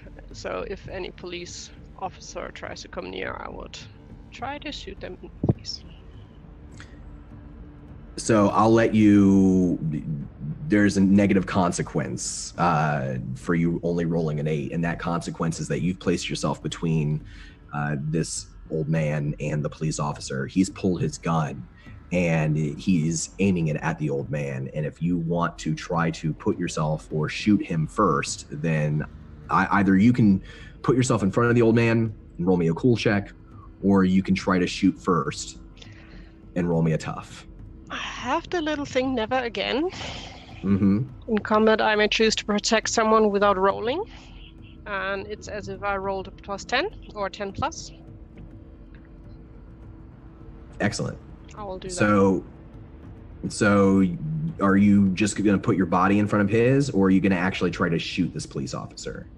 I will try to shoot the police officer. Okay. Roll me a tough.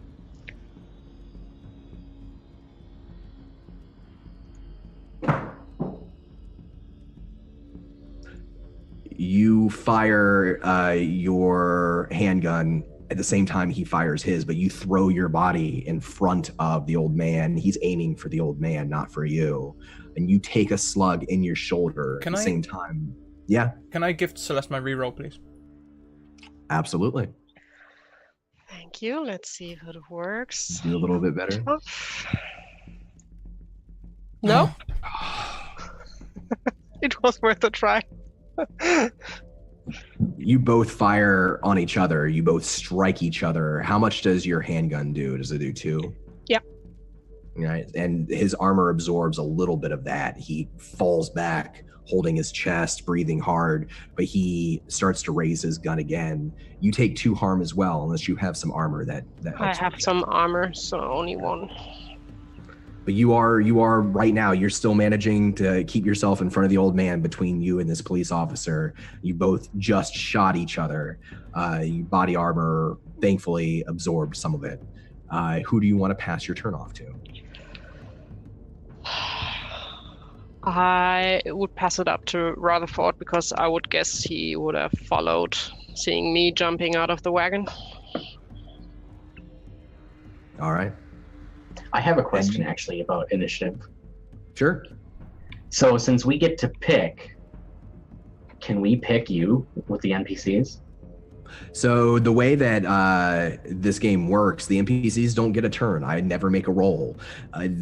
When you have negative consequences or when you miss something, a roll, that's when they get to do harm to you or they get to do something bad to you. That's kind of how it works, and it's narrative that way. So initiative's always just going to be between the lot of you. Although I wouldn't give you a turn, but that's not how it works. Yeah. Seeing my sister get shot, I will be across the road quicker than a quick thing, using my preternatural speed. Preternatural speed. I'm not sure how you pronounce that word. Not in English, let alone in a bad German accent. And I would like to attack them. I will be diving. All right. I'm not sure whether... Now, it says when you use chase, flee, or run, so I guess I don't get the +1 from preternatural, so I guess that's just flavor. But I move across the street faster than I should to tackle them. That's right, yeah. Not for the attack speed. That would be if you're chasing somebody down, but he's not running from you. Yeah. So let's say, go ahead and make a regular attack. And are you using teeth or are you using claws? How are you attacking here? I will be diving forward with my claws. Teeth, I need to be in intimate range, so let's try and tackle them to the ground first. We'll bite them later. Sounds good.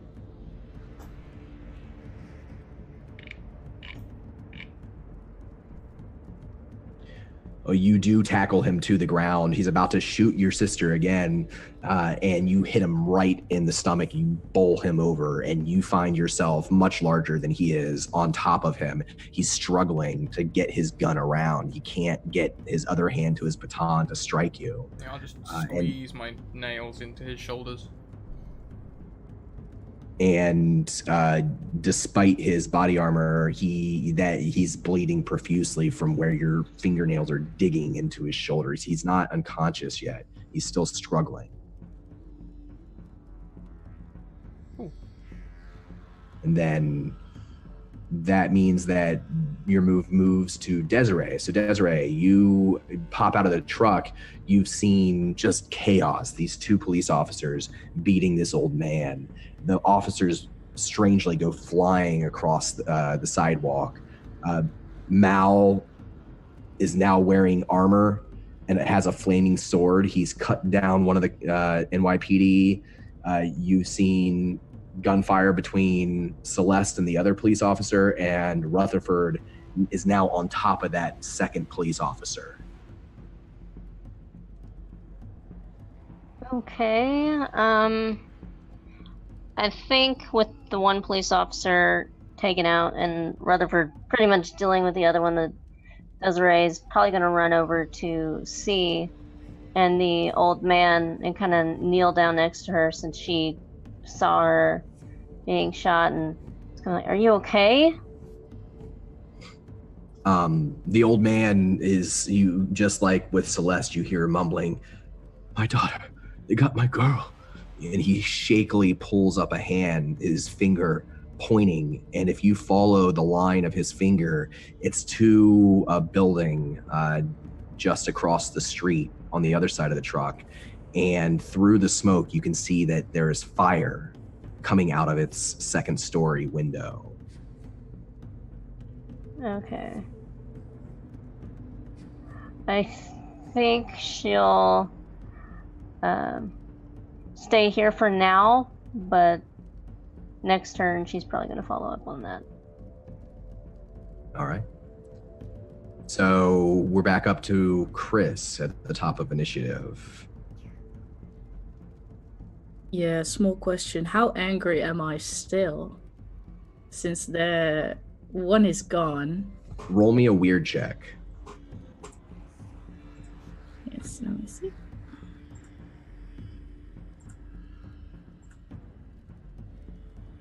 Oh, there's a 6. I'm gonna re-roll it. You use your reroll. It's Yes. probably good. Yeah. Oh yeah, that was good. Return on investment. Yes. You take a deep breath. Cold, crisp air fills your lungs, and as you breathe out again, you feel that angry energy leave you. And you realize in that moment that it was never yours, that it was theirs, that this police officer who's still alive is at a breaking point, his mind being pushed.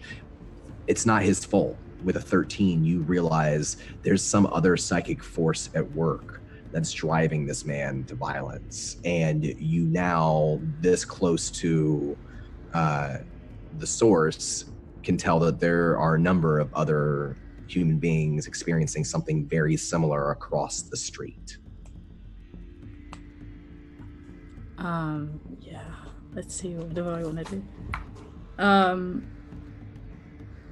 I think that what Chris is gonna do, actually, he's gonna, the moment he sees that Rutherford's pretty much on the other one, he does call out to Rutherford and say that, hey, well, not like that, but like,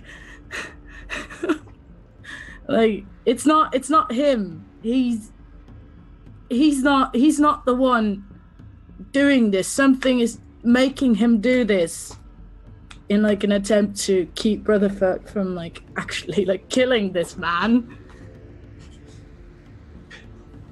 Rutherford, roll me a weird check.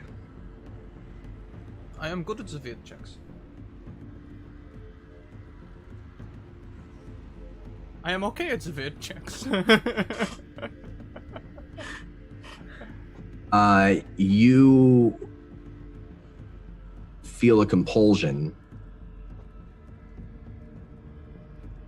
to kill this man. But you are able to, it's just a compulsion. It's not an absolute. Don, would you be open to me letting the dice decide? Can I roll to keep my cool? Absolutely.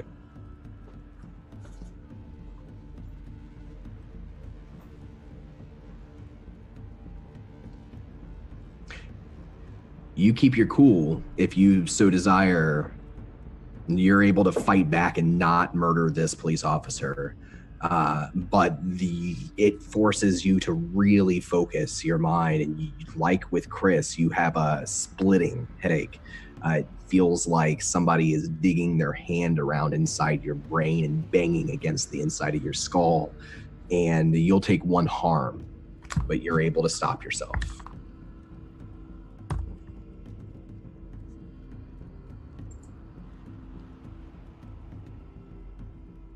Rutherford looks pained.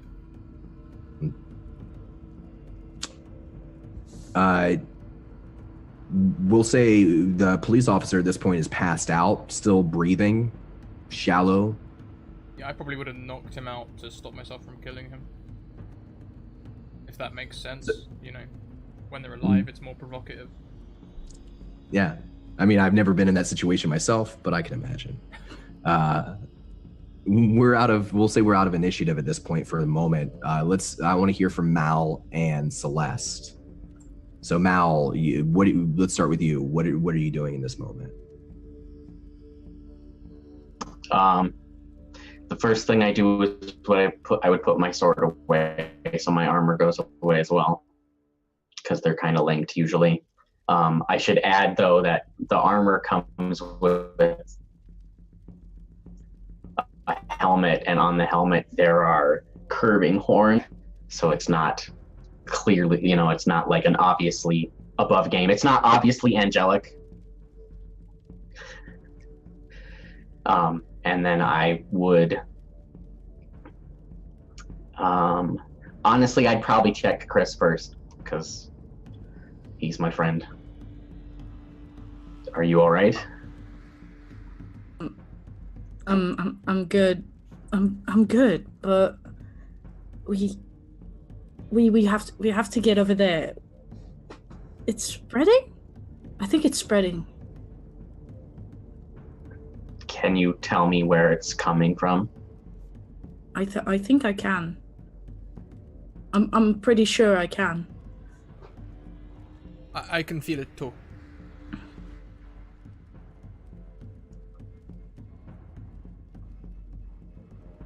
Well, the man said his daughter's taken by the police guys. And while I say that, I would kneel next to him. I guess the guy doesn't look really good. No, he's been beaten pretty badly, multiple broken bones. He's wheezing. He's not able to talk anymore. Then I would try at least to do my quick and dirty first aid. All right.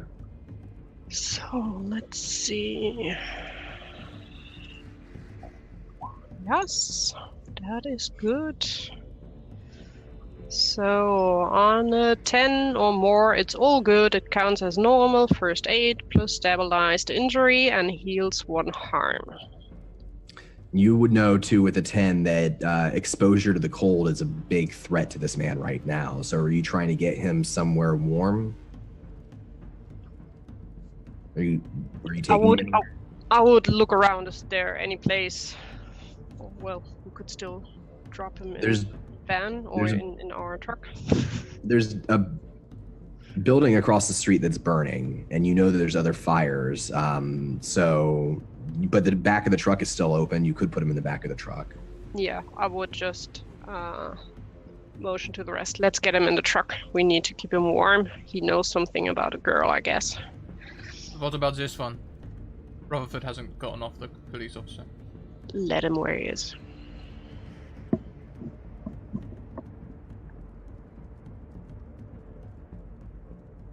And I think Desiree's, if everybody else is helping, she's going to look over across the building and said, he said there. I think we need to go inside that building. I agree. Then let's go. And I Are think you she's all going to going? start heading, she's going to start heading that way and draw her weapon. Okay. Does anybody stay behind with the truck with the old man? I would turn off the ignition, take the key, but put the man in the back, close the door, stay here, you're safe here, don't make a sound, we will find her.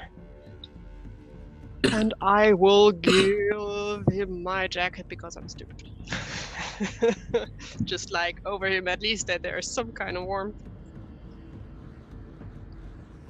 All right. So you all run across the street. It's a 3-story apartment building that's on fire. You can see looking up that the second and the third floor, there's fire coming out of the windows.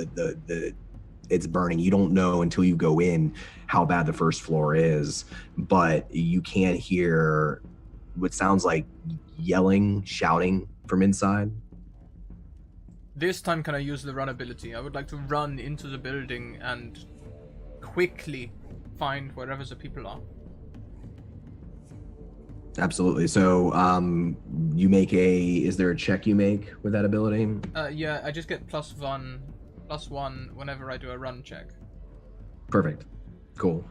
So Desiree is in the lead, and Rutherford, are you trying to run past her, or are you behind her? I would try and locate the people, so I'd probably go ahead if Desiree's okay with that. I don't want to steal your thunder. No, that's fine. She would definitely allow and kind of just follow his lead. Let the wolf guy go first. Yeah, well, he's got the nose and everything for it, so... So you move into the burning building, the apartment building, and you're assaulted as soon as you get that front door open by just a plume of black smoke. It's choking. I need you all to make me a tough check if you're trying to move into the building. What smoke? Oh. I'll give Chris my reroll.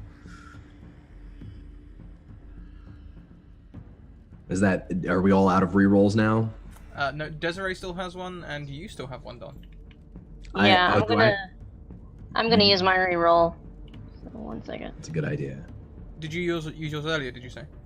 I used mine, yeah. Ah, I missed that. I had to reroll. So we'll have, there we go. Oof. Desiree, everyone else, you're able to kind of cover your mouths, pull your clothes around, fight back through the smoke. Desiree, anything exerting heavy physical effort on your part while you're inside because you're choking on the smoke, you're going to have a -1 on moving forward. You move into the building, the lot of you, and Rutherford at the front.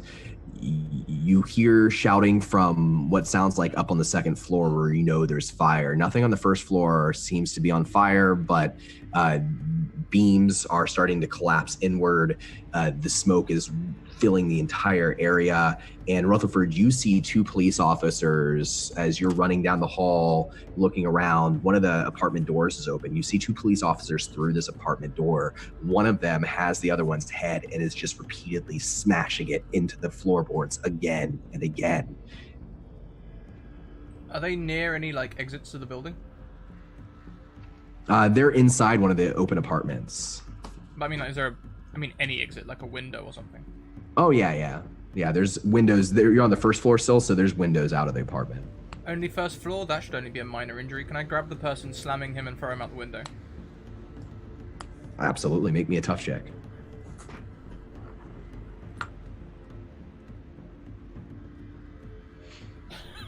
You pick him up, you pull him up off of him, you throw him out the window, he shatters through and out into the street beyond.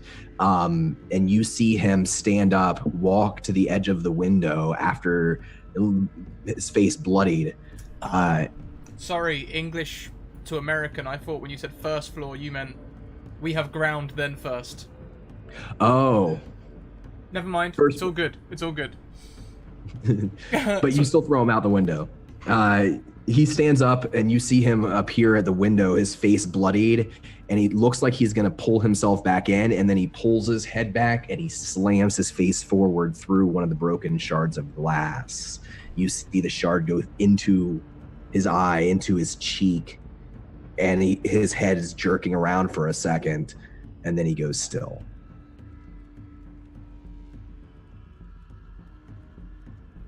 I say this quietly to myself, assuming I can see it as we're all in the building. And I'm just like, Jesus. And then I'm like, I didn't say that.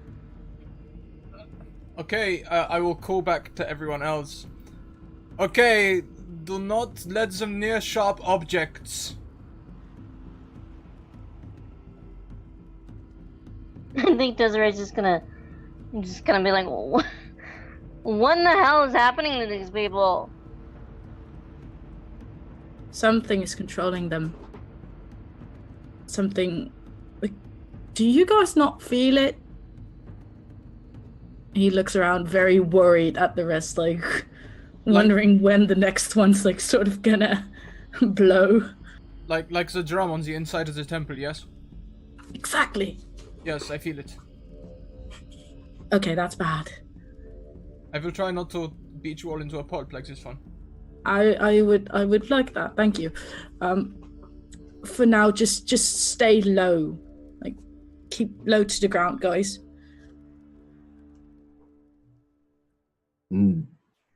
Are you continuing further into the building? Are you exploring the first floor? Or are you going up to the second floor? Listening for more sounds of people, I think.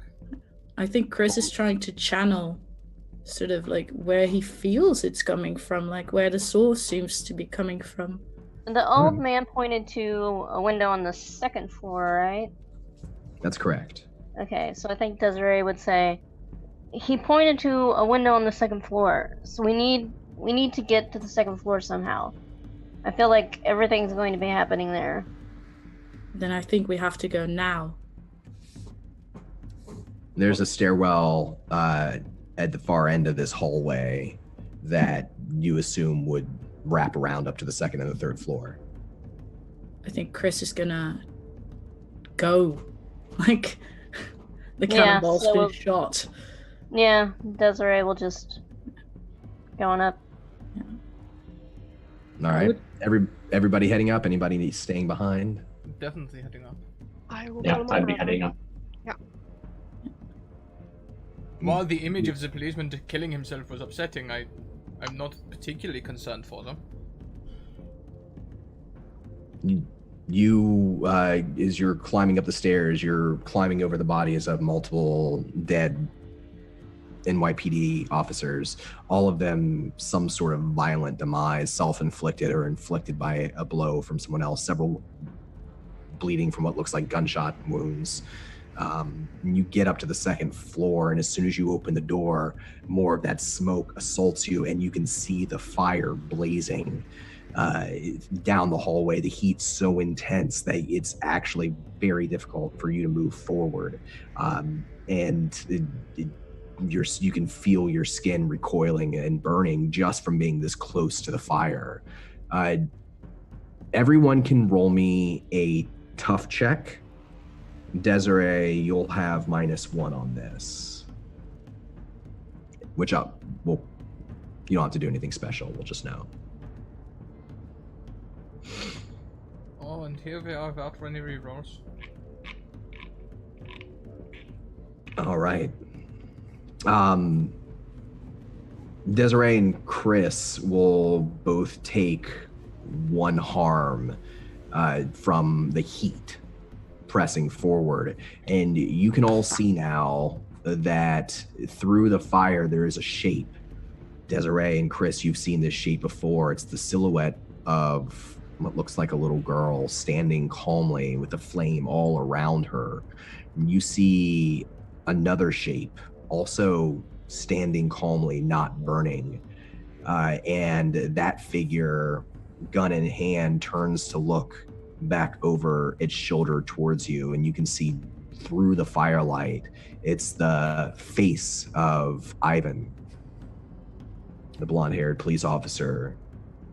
I think the first thing Chris would do is hold out his hand, and like, he knows he can't hear Ivan, but he's gonna try to like counter whatever is in Ivan's head with his own voice, because he knows he can talk to people in their minds. All right. So he's going to try to be a louder voice than whatever might tell them to kill him on sight. Everyone can roll me a cool check. Chris, I'll let you make it weird instead. There's always someone who's got to make it weird.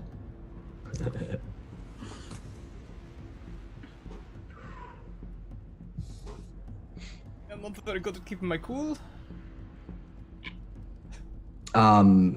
It's Rutherford who feels this finally now in the proximity. When you see Ivan, that compulsion to kill, to cause carnage and destruction, to let the animal within you out returns. And this time, it's not just a compulsion.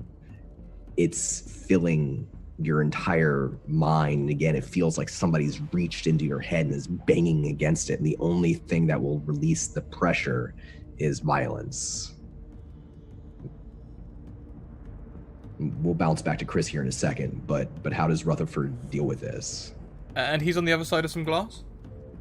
No, he's standing in the middle of this flaming hallway, encroaching. It seemed like he was encroaching on the girl, but he stopped and he's turned to look back to you, and for a moment, you're looking into his monocle. I will walk towards him. I will grab his torso and his legs, and I want to try and rip him in half. Is there a chance that All I right. can do something before he moves forward? Absolutely. Would I know my brother good enough that I know, oh, this is not the good way? If you want to try to hold him back, then I'll let you try. Yeah. Are you just trying to grab him and pull him away? I would try to basically probably jump in front of him if I can. Like, maybe, like, he's seeing me, hoping that he's not attacking me, and just, like, stop, because he would walk into the fire to get to the guy, right? Mm-hmm. So here's what we'll say for this moment before we go and see how everyone else responds to this. When she jumps in front of you, Rutherford, your sister, does that stop you? I think I'd like to leave that up to the dice again. Do it. All right, do it. There we are, Mal. Thank you very much. Mal also has a potion for us. Oh, yes. All right. Thank you for the support, Mal. This is going to be for Of Rutherford. course. So hold on a second before you make that dice roll. There is another side effect of this psychic energy, this madness that's washing over you. Sorry, not sorry. Evil.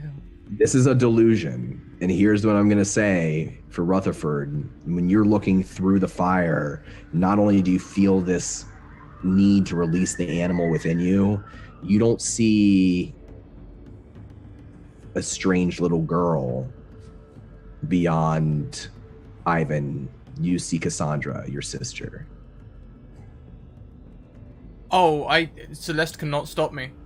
I didn't forget the dice roll. That changes everything. I ripped that guy in half to get to my little sister. So, Celeste, if you want to try to physically hold him back, I'll let you try. You might put yourself in harm's way if you do. Well, I'm good in fighting werewolves. It's my specialty.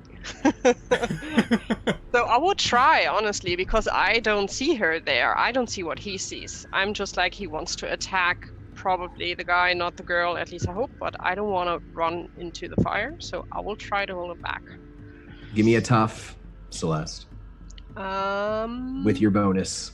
That's +1. Do you have and/or use any silver on me, if this is your specialty? I don't have silver. Oh, Desiree's weapon is silver. Yeah.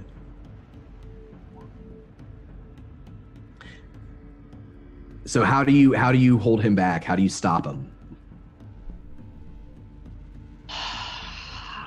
Are you standing, Scratch, or are you like? I'll be standing. I'll be just about starting to lumber forward. I'm doing that whole on the toes walk, you know, of the slightly too elongated foot.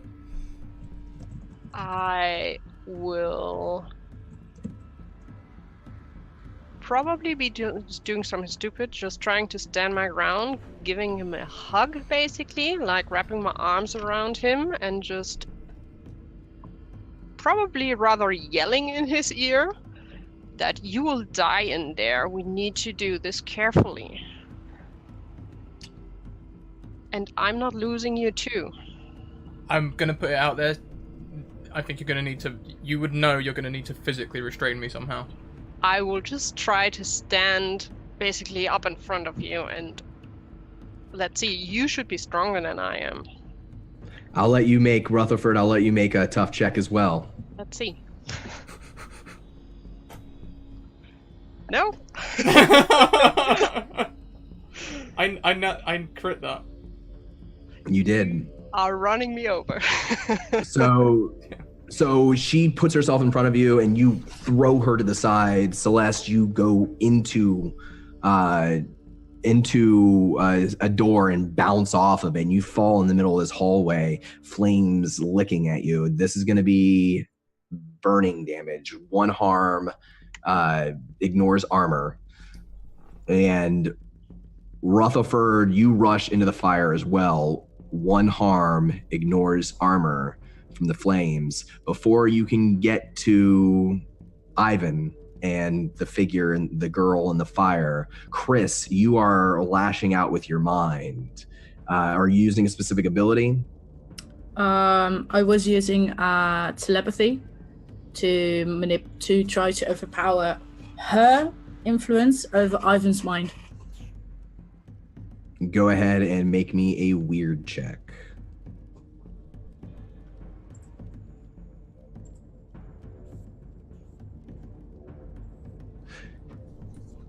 You make your voice, your internal voice, louder, and you try to speak to this girl. And for a moment, you're connected with her. You know her name, Jessica. You know that she's like you. She was normal, and now she's changed and scary. And she doesn't know how to stop it. But you would also know she's not the one doing this. The fires are her. But the madness is Ivan. I think that startles him for a moment. And whilst he wants to talk to the rest in this very quick moment, he's the first thing that comes to his mind as the fear that he feels from her feels so familiar to what he feels. And the feeling, like he feels that it's close to the anger that he's felt, and he feels her sort of powerlessness whilst being way too powerful for your own body. And the first thing he says to her, without actually saying anything, is, "You're going to be okay. I'm gonna make sure you're safe." And then he turns around, he shouts, "It's him!" We'll move over now. We have Mal and Desiree. Chris, who do you want to pass off initiative to?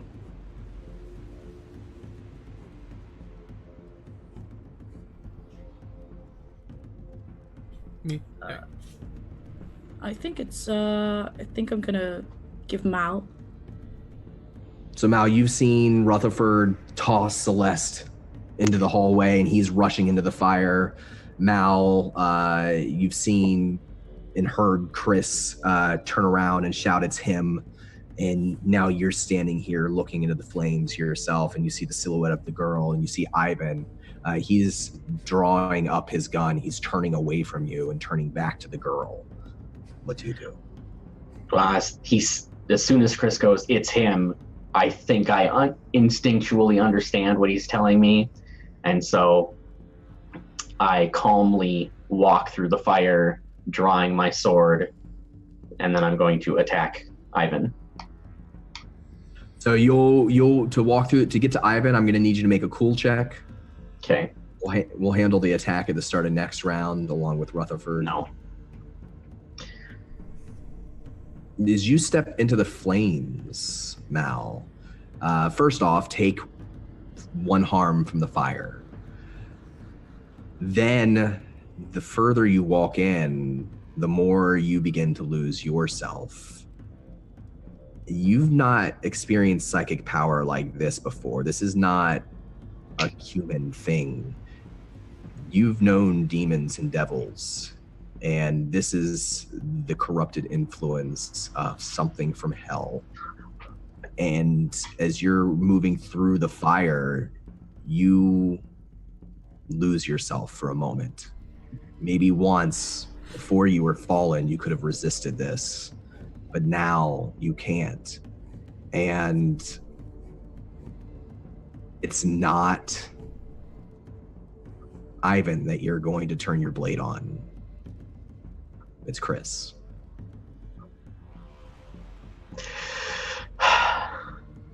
Sorry.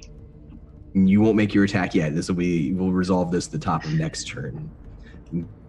But you and Chris, you realize this is happening too. You feel this energy. As Mal turns around and he begins to approach you, flaming sword in hand. But Desiree, make me a weird check before we see what you do here. Unmute myself here.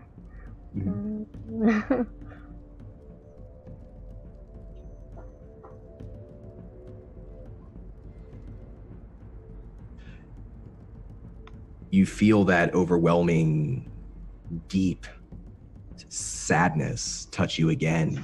And you remember the choice you had before, the feeling you had before, that you're chosen, your destiny is to die, and you feel that again now. And you stand here amidst this chaos, Rutherford running into the fire to attack Ivan, Mal turning on Chris with his blade in hand. You feel the madness even in the back of your brain starting to encroach on your own thoughts. And you know that this choice right now, what you do right now, this is your moment. This is the destiny that you've been waiting for. And you can either accept it or you can deny it.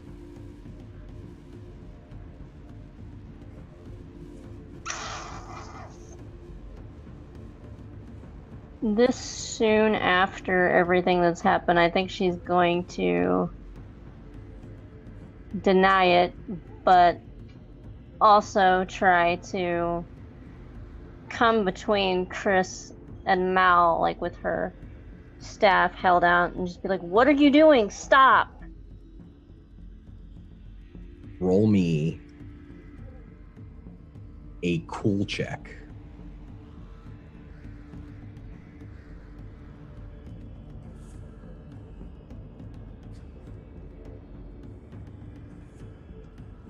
You are able to get to rush to Chris's side, to get in front of him, to put yourself there with your staff in hand, to fight back destiny and these mad, angry instincts.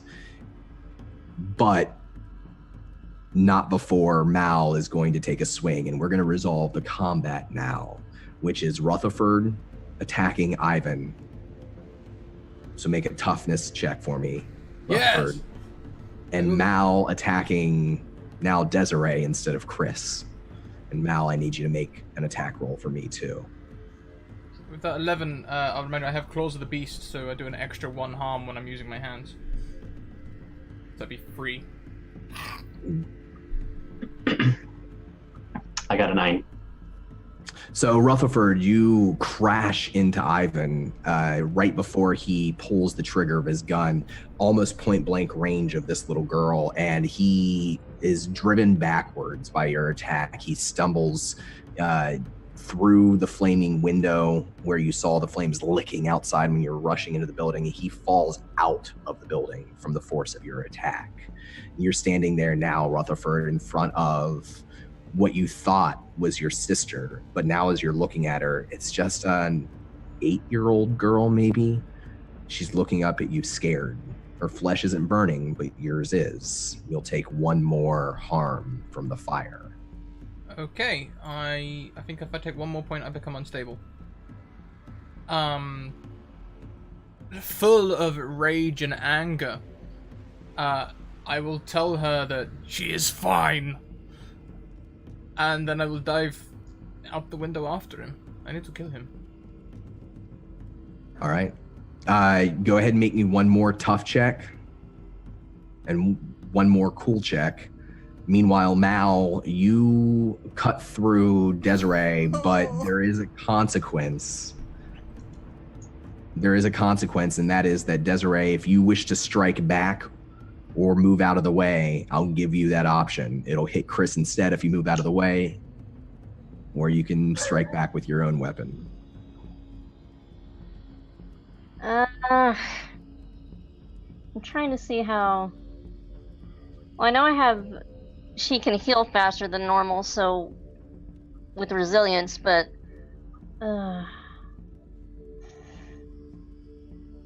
I think she's gonna strike back. All right. So Mal, how much damage does your sword do? 2, 3? 3. And how much does your staff do, Desiree? Looks like 2. It says 2 harm, 2 harm, magic, and close.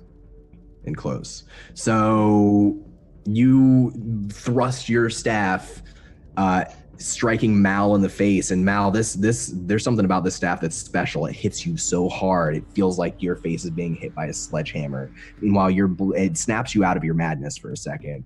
Meanwhile, your blade does cut through Desiree. So Mal, you take 2 harm. Desiree, you take 3 harm. How are y'all looking? So my armor is 1. Does that reduce it by 1 then? Not against this attack. Okay. I also have 1 armor, but I'm guessing it doesn't reduce anything. Not against this attack. Okay. I believe if I take 1 more, I will become unstable. Okay. I have resilience, which says you heal faster than normal.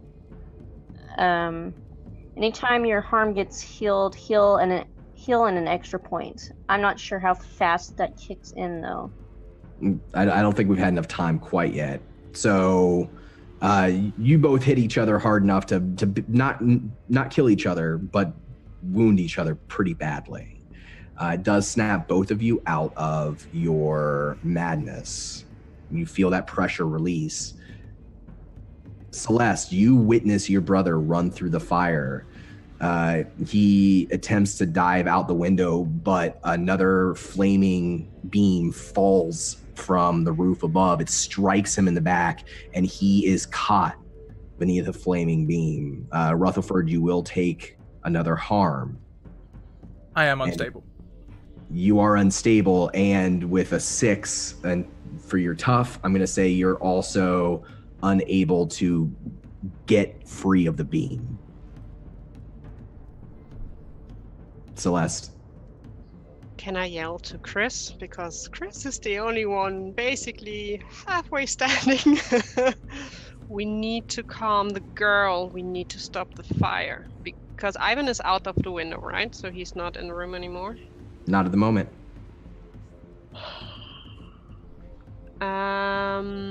Desiree is down? They just both hit each other pretty hard, but she more or less saved Chris from getting cut down by a flaming sword. I'm stupid enough. No. Yes, I would be stupid enough. So I would be moving slowly forward, looking at the girl. Mm-hmm. And just stay away, basically at the edge of where the fire really is. I wouldn't really just blindly run in, because I know I would probably just be unconscious afterwards as well. And at the edge of the fire, we'll just kneel down and look at her. We have your father. He's really, really worried. You need to calm down. The bad man is not here anymore. We can keep you safe. Roll me a cool check.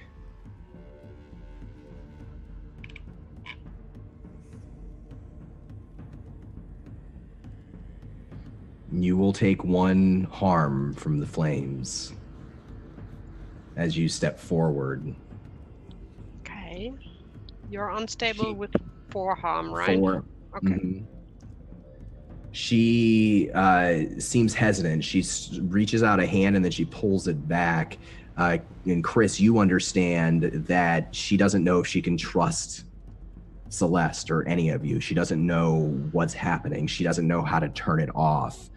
She wants help. What does Chris do? Because we're still connected, right? I think like in these few seconds where everything's going to shit slowly.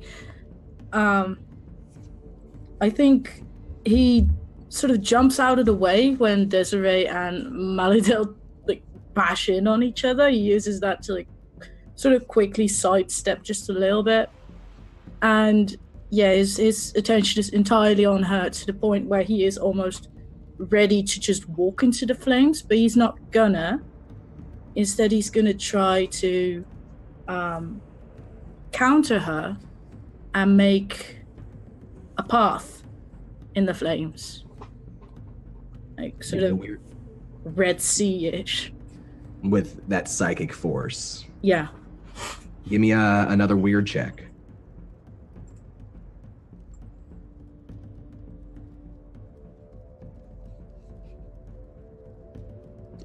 You are able to push the fire aside and create a path. It doesn't put the fire out entirely. And in fact, forcing the flame to the side causes the ceiling to catch in a different spot even more, and it collapses inward where the window is near Rutherford.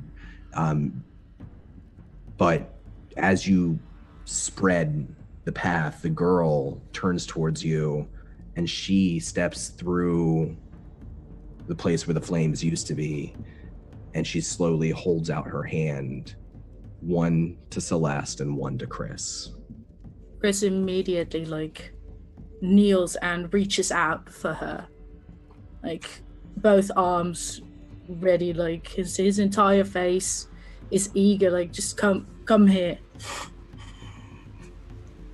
Does Celeste take the other hand or no? I will take the other hand. You hear her inside your mind speaking, "Help me, please, make it stop." And I need you to both make me a weird check. Oh God. I'm not good at this. I'm not good at this. You feel her draining your psychic energy, pulling it out of you. You feel it's exhausting. Celeste, you will take one more harm from this, though Chris, you'll be able to not take any harm. I am unstable. But as she pulls this energy out of you, her hand softens, her grip softens, and the fire goes out all over the second floor. The smoke remains. You're still choking on it. You still can't stay here. It's still unstable area, this room, this building, but the fire itself extinguishes. Chris immediately pulls her in and pulls her sort of away from C and holds her close, in a protective way, keeps her down from the smoke. And he doesn't talk, he pretty much communicates with her through in her mind. And he says, "Come on, let's get out of here. I'm gonna get you out of here. Don't worry. We're all gonna get out of here." Mal and Desiree, what do you do? Well, I guess just now. What's happened to Rutherford? Is he still trapped? He's still trapped underneath a beam, and the building is still very precarious. It's probably going to collapse. The floor is probably going to collapse, but he's not on fire. I think she's going to look at Mal and say, as wounded as we are, we need to try and help Rutherford. We can't just leave him here. Yes. And so she'll go over and with Mal and try and do something. Yeah. So I'll let you both make me a tough check.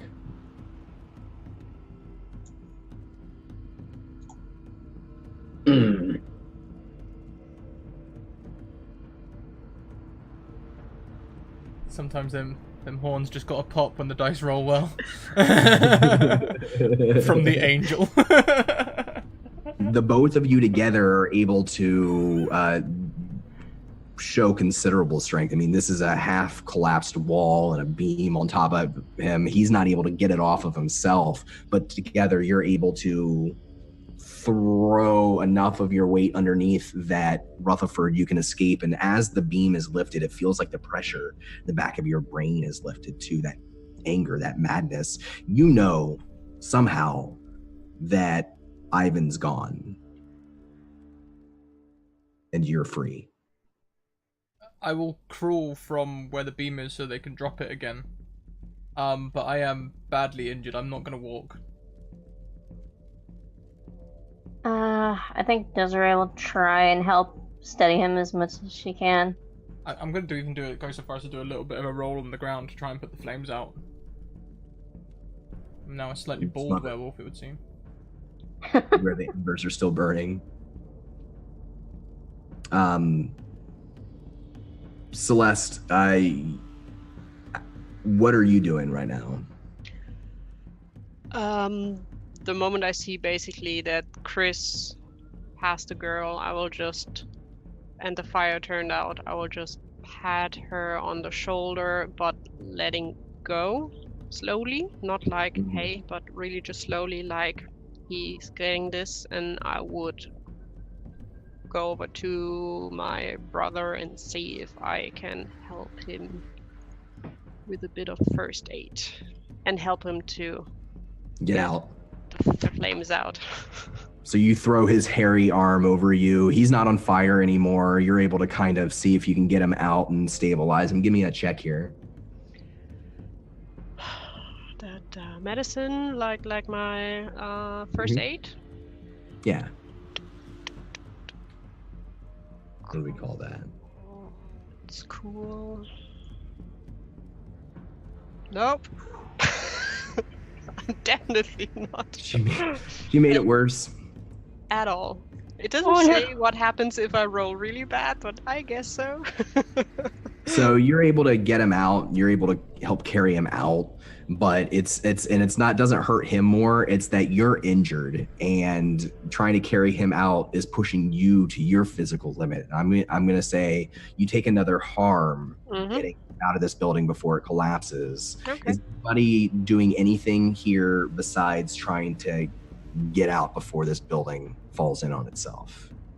I think Desiree is probably going to try and help shoulder some of Rutherford's weight so it's not all on C, but other than that... He's a big guy. Yeah. Thank you. Thank you. Mal? I would probably just make sure that Chris is leaving with the girl ahead of me, and I would be behind them. And I would put my sword away because there's nothing to fight. You all exit the building. It hasn't collapsed yet, but you can feel it groaning, boards breaking beneath your feet, and you get back out to the truck. The old man is still in the back of the truck.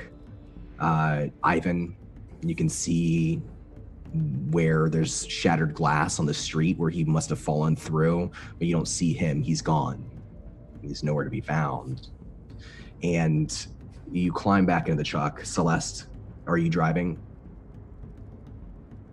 If I'm able to, yes. Instead, you're able to. You're not unconscious or anything yet. You're just hurt. All of you are beat up pretty bad. Quite hurt. Chris, you in the? You're doing okay. Are you getting into the side? You getting in the passenger seat, Chris? Yeah, I think I'm getting into the passenger seat and like have her sit between us because there was space for like one person to be squeezed in. Yeah, she's basically sitting on like the drink coasters, like the drink holders between the two seats. Yeah, I'm kind of fussing over her, like trying to get like. Yeah, I'm just kind of fussing over her in a way that a big brother would over a little sister, which is what Chris used to have before the virus. So this is really like natural to him. The truck starts up after a second and gets going. Other buildings are still burning. Other fires are still burning. You're all in the back of the truck. And Celeste, you're able to get it moving and to pull away, and you have to make a decision now. Where are you driving? The direction we came from, Are there fires as well? Are you looking for shelter within New York City, or are you going to leave the city?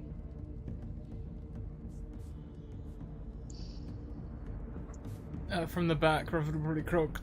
She could still be somewhere here.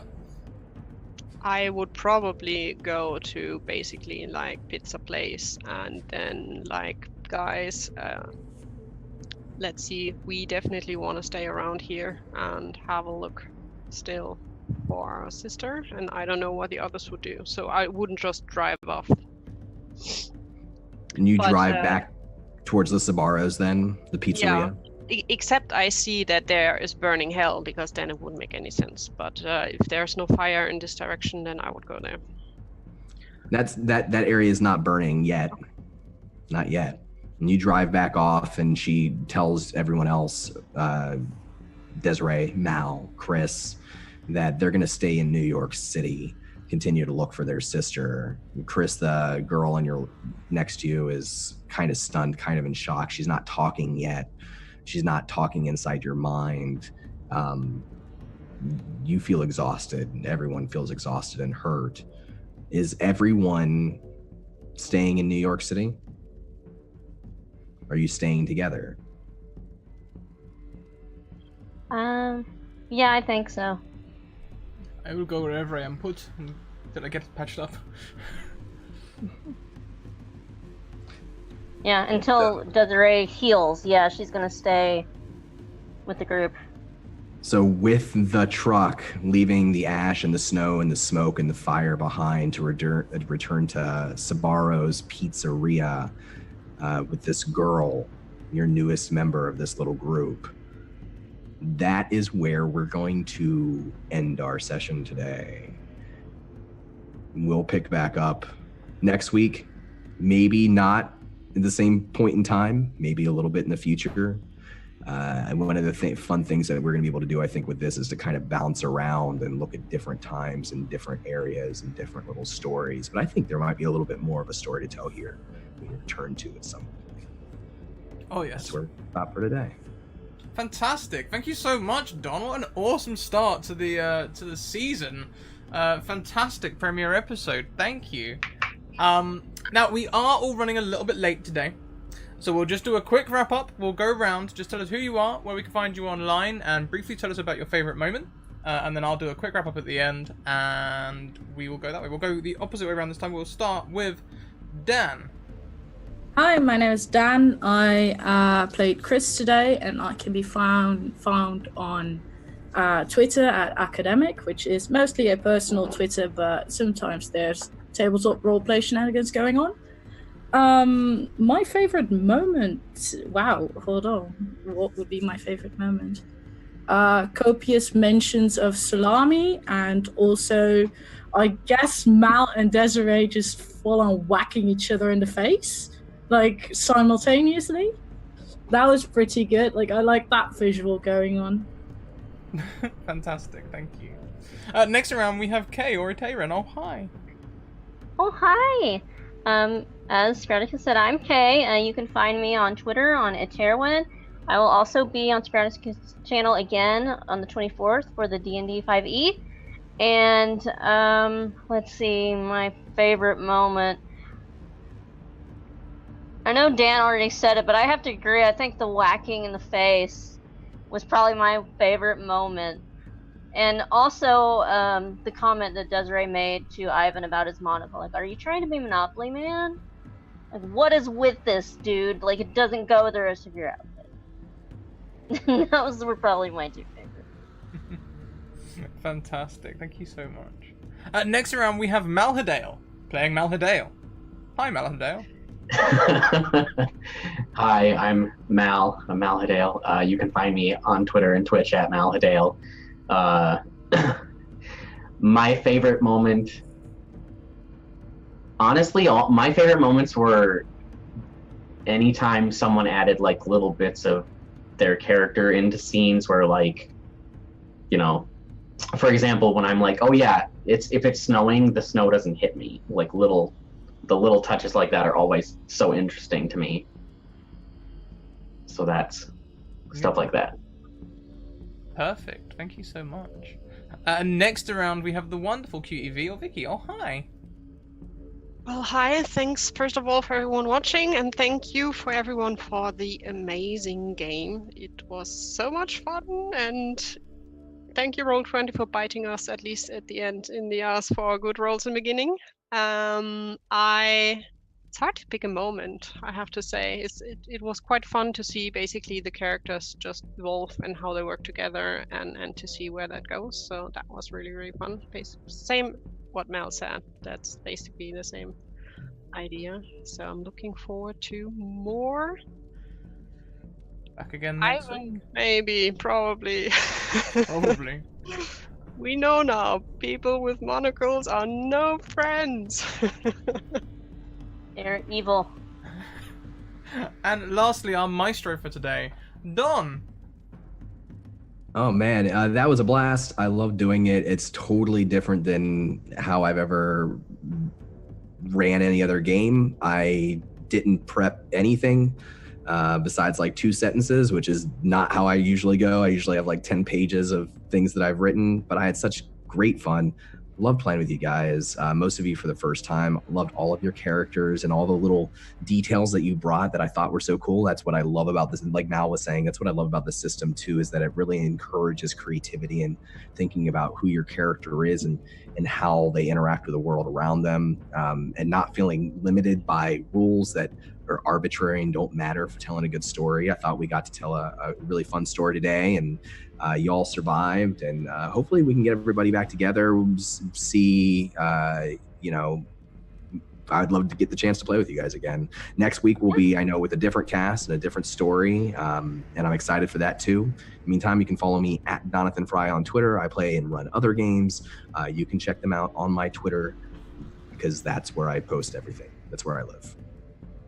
Fantastic. What I haven't told Don yet is that we are already booked up until March with people wanting to play this game. So awesome. if you do want to get in, send me your DMs now. I would say probably it's going to be a one-time only to give space for other people to have a go, but those of you who have played on this game, you can feel free to apply for the other games that we're running as well, maybe Cypher, Ryutama, or one of our D&D games, but let's spread the chances that everyone come and sample some of this awesomeness. My favourite moment, I have 2 favourite moments today, one's from the party and one's from the dice. The moment where we both wanted C to stop Rutherford, but the dice were like, no, I don't care how good the roll was for Celeste, you will be harming your sister. I'm sure we'll have an emotional breakdown of that later on, because we didn't really address that, but it did cut Rutherford deep up inside. And also, my favourite... I said it in the Zoom chat privately, I'll say it now live. This didn't feel like a one-shot group, it felt like a campaign group. The dynamic between us all, the way we all interacted, the way we all played together. I'd have any one of you at my table again. Fantastic. It was amazing. Thank you so much.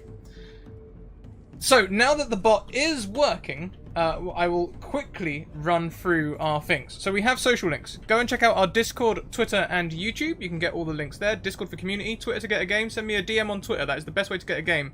If you send me a DM on Discord, I will probably respond, but I'll also probably forget about it. If you send me a DM on Twitch, I probably won't even see it, to be honest. That's just the raw truth of that. I don't even have Twitch up when I'm looking. Numbers are scary.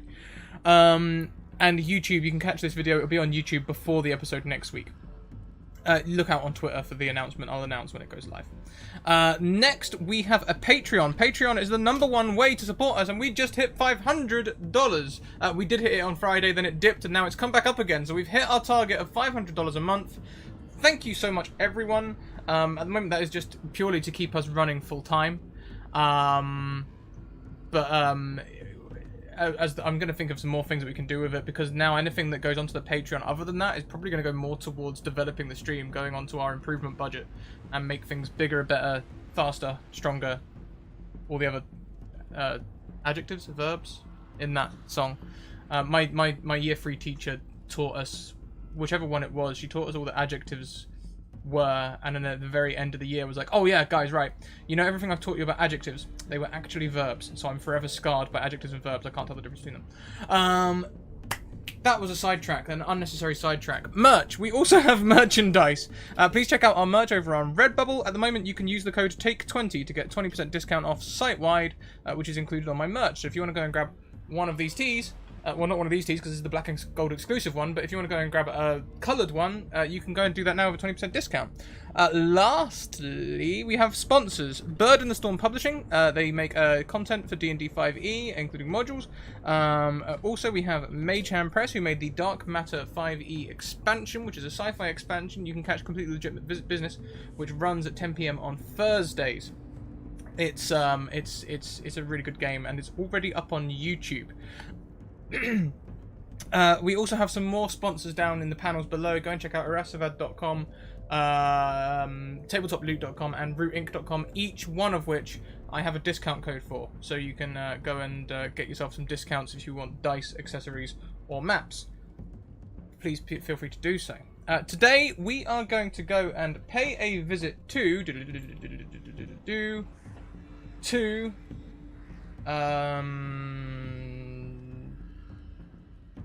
let's go and pay a visit to Susanna Grace, I think. Susanna Grace looks like she's live at the moment. He says, having lost her. That scroll button's tricksy. They're playing some D&D right now, which is fantastic. I don't know how this is going to work in this app, but hey, this will be fun.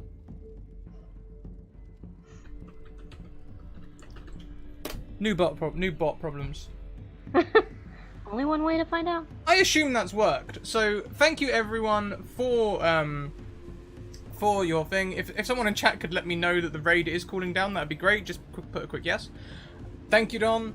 Yeah, keep on evoking emotions, everyone. And until next time, we will see you all later on. I'm sorry for the volume of this shield as I transition into it, but I don't know how to turn it down yet. Good luck.